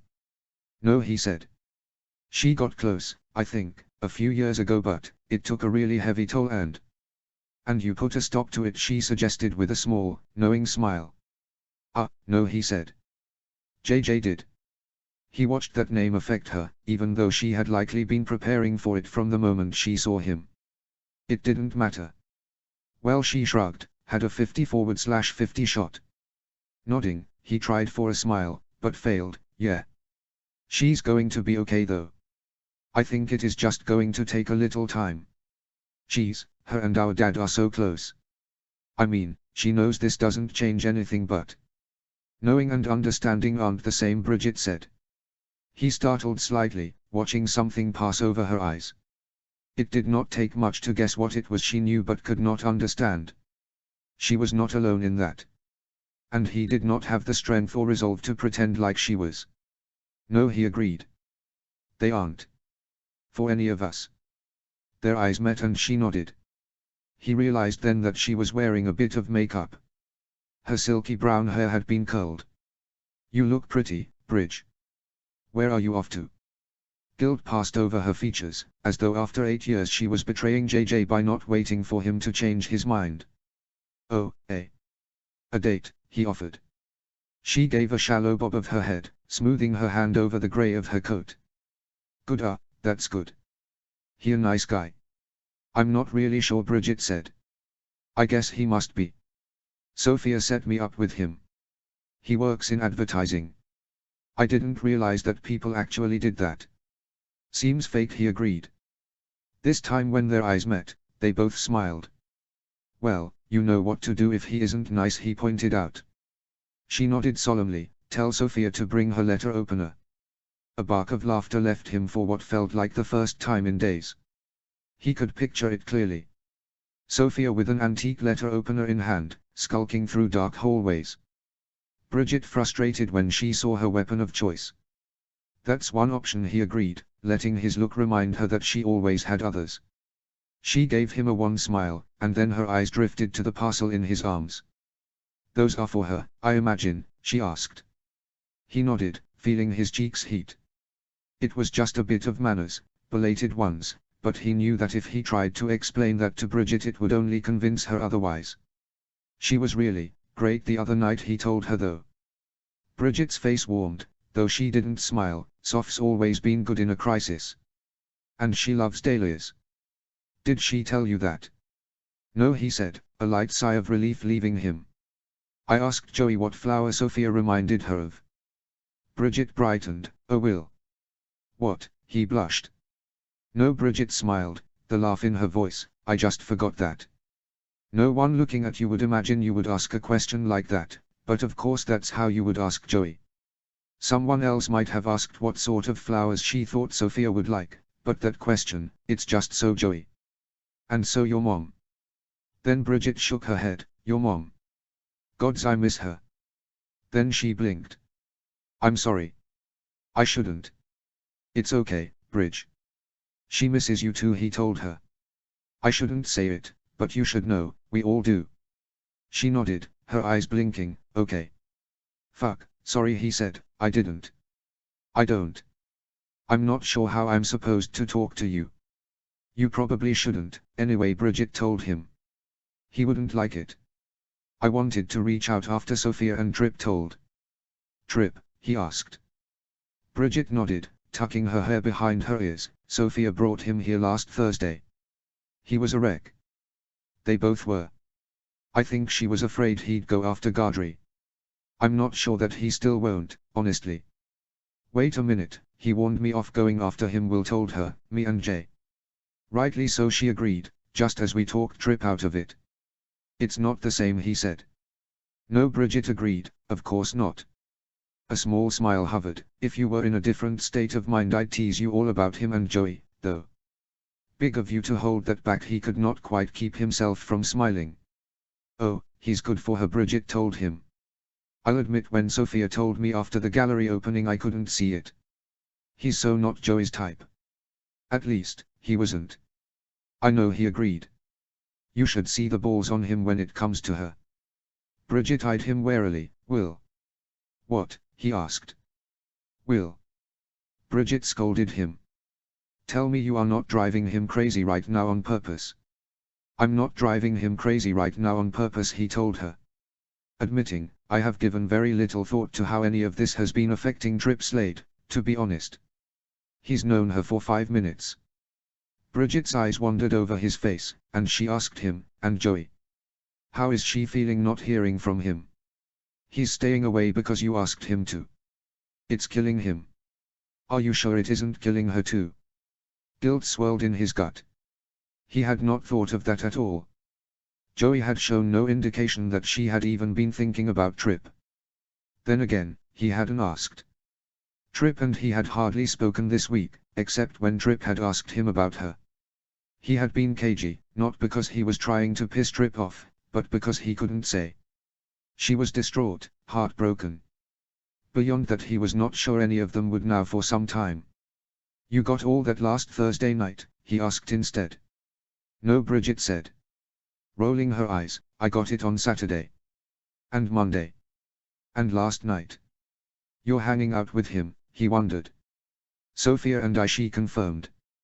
She smiled. In spite of his yearning, he's impossible not to like. I don't know, I wouldn't have put them together at first, but it makes sense knowing him a little more. I can imagine he puts her at ease. Guilt swirled once again. Whatever his feelings about it, he could not help but wonder if Joey had read into Trip's lack of communication. He had not lifted his request that Trip leave her be, and he wondered if he had honored it all this time. He'd see him tomorrow and tell him to reach out if he wanted. She was back in the city as of last night. He was planning on stopping by her apartment to see if he could spend some time with her after seeing Sophia. He'd make sure to tell her, too, that he had asked Trip to stay away. It seemed odd that she would question it. Trip was so obviously obsessed with her. But he didn't want this to add to her distress. Yeah, he seems like a good guy, anyway, Will agreed. A little weird you all have been hanging out. Is it? Bridget asked, looking down at the flowers and wrinkling her nose in amusement. Any particular reason why it is odd for the three of us have been hanging out? His eyes closed in a grimace. Stepped right into that one, didn't I? In fairness, the beautiful bouquet of flowers threatens your ability to hide under the radar, Bridget noted. He nodded, then eyed her, sizing up her loyalties. Any other reason you suspected? Bridget laughed. Oh no, Stark. I am not getting in the middle of whatever little mating ritual you two have going on. If there is something you'd like to know, you can ask her yourself. I don't think I really need to, he told her. She's made her stance on things pretty clear. Bridget looked over his face, and nodded. Yes, I'm sure she has. She looked behind him and held her hand out. He turned around and saw a taxi stall in front of the building. I never thought of yearning as contagious. I never thought myself much of a trendsetter, but here we are. Go on, she won't bite, even if she bares her fangs now and again. He nodded and she squeezed his arm, heading to the taxi. He turned and watched her open the door and she looked at him. Give Joey a squeeze the next time you see her, all right? You don't have to tell her it's from me. Before he could tell her that Joey would give one right back, she had closed the taxi door and it had sped off. Swallowing, he looked down at the flowers. A part of him wanted to turn and run, but he couldn't now. The only thing worse than showing up with flowers, was fleeing with flowers, and now that Bridget had seen him there was no hiding it. She might have been tight-lipped with him but she doubted she would be with Sophia. Her loyalties were many, but that did not mean they were equal. Turning back to Arthur, he said, I am here to see Sophia Whitecross. I'm not sure what apartment number. Arthur nodded, opening the door. If you give her name and yours at the front desk, they'll call up for you. He thanked him and went inside. The lobby was as beautiful as one would imagine from the outside of the building, marble floors and a coffered ceiling, a scent that came from thorough and consistent cleaning rather than a diffuser. At the front desk he found another man, and gave him his name. This one seemed either unaware of him or unimpressed, which was perfectly fine by him. The man's face brightened when he said into the phone, Miss Whitecross, good evening. Yes, Miss Pierce left a few minutes ago. No, I am not lying to you. I do not like her more. I play no favorites. I saw her get into a taxi. Well, how would I know that? No, I'm not just well, there is a new Bravo C place around the corner. I've been seeing a lot of takeout orders coming from there. Yes, that sounds right. But anyway, Miss Whitecross, there is a Will Stark here to see you. The man looked at him, narrowing his eyes. He straightened up, hoping to look upstanding. His eyes then lowered to the flowers he was holding. No weapon that I can see. Yes, I'll stand by. Very good, good evening. When he hung up the phone, he gestured behind him towards the elevators. You may go up, Mr. Stark. Miss Whitecross is in 13D. Thank you, he said, looking at the man's uniform. Anthony. The man nodded, and he walked by him. There was another attendant in the elevator. This building was fancier than the one he had lived in, back when he had an apartment, or even the one Joey lived in. At the 13th floor he turned right off the elevator and before he could even knock, the door swung open, revealing Sophia in a pair of dark red trousers making her legs look a million miles long, a thin brown turtleneck over top. Her arms were crossed, revealing a few complicated bracelets, and she had her hair up in some impossible twist on the top of her head. She looked so beautiful, it made him want to run towards her. Until she said, please tell me you did not see Bridget on your way in. His brow knit. I did. No, Sophia all but growled, no no no no no no. Then looking at him once more, please come in. Are you sure? He could not help but ask. Sophia sighed, yes. I apologize, of course, please come in. She stepped to the side, holding the door open for him. He wondered if he should take his shoes off, but he looked down at her feet to see pointy heels sticking out from her wide-leg trousers, so he kept them on. The apartment was beautiful. He entered on a raised plinth, which gave way to a sunken living room. It was a corner apartment, and he was sure on a clear day he would be able to see halfway to Winterfell. He took in her furnishings, remembering her conversation with Joey from the gallery. The apartment was full of rich fabrics and bold colors, all of which should have clashed but somehow melded beautifully under her expert eye. If he had been given 100 years he could not have recreated a space like this, but with a deck of cards on one table, paused in a game, a book on the couch and a glass of wine on the table next to it, a room meant for architectural magazines looked lived in and warm. It was warm. Very warm. He unzipped his coat, wondering if she was missing the balmy breezes of Volantis on a night like this. He wondered if here she was chilled all the time. May I take that? Sophia asked. At first he thought she was asking about the flowers, and he was going to tease her for being presumptuous, but he realized she was talking about his coat. He knew she was being polite, but his body did not, and he could not help but celebrate internally at the suggestion that he was going to be allowed to linger longer than it took to hand her the flowers and thank her. Not wanting to miss his opportunity, he pulled off his coat and handed it to her. "Thank you," he said, as she brought it to a closet in the front hall. A coat closet that seemed overstuffed already. "I like your apartment." "Thank you," she said. "I think it will probably be a work in progress as long as I live here, but it is beginning to feel like I actually do." Excitement, again. He tried to tamp it down. "I should have you redo mine," he said. "Though Joey would feel pretty betrayed if I did." Sophia arched an eyebrow and he explained, "She never says anything, but a decorator got their hands on it a few years back and I know she feels like it isn't really me." Sophia gave him a small smile, a polite smile. More gently than she had seemed to do anything, she offered, "Well, if your aim is for it to seem like you, I have to say I would trust Joey's judgment over my own. She knows you better. Plus, I fear if it came down to my taste or your own, I would choose mine." He chuckled, and she shrugged. "I trust my taste more." Chuckling again, he agreed, "As do I. But see, there is the problem." She held up her hands. "Your home might look better to others, but it would look like me, not you." His response died in his throat. What could he say to that? There were plenty of things he might say, but none that he should. Their eyes met, and the way hers widened slightly made him feel as though half a dozen things were plain on his face. She looked away first, focusing on the bouquet of flowers in his arm. "These are for you," he said, offering them almost glumly. Certain that look made it impossible to brush them off as politeness, he tried anyway. "I just wanted to thank you for everything last week. And I know a thank you a week late has to be past the point of rudeness, but it was. I'm just coming up for air a bit." "They are so beautiful," she told him, stepping towards him. Her fingers brushed his as she took them and his own twitched, wanting to grab her hand. Smiling, she said, "I love dahlias." "How did you guess?" "Joey," he told her. "She said they were the flower you reminded her of." Sophia beamed. She was so beautiful. He wondered what it would take to make her smile like that all the time. Or at least a good portion of it. "I take that as the highest compliment," she all but gushed. "Good," he agreed, "that's how she meant it." Her amber eyes drifted up to him and his finger reached for a delicate petal as a substitute for her cheek. "I can see it." Those eyes of hers flashed and he felt it right in the core of him. Up close he smelled her orange blossom scent. He could practically feel the warmth of her, radiating towards him.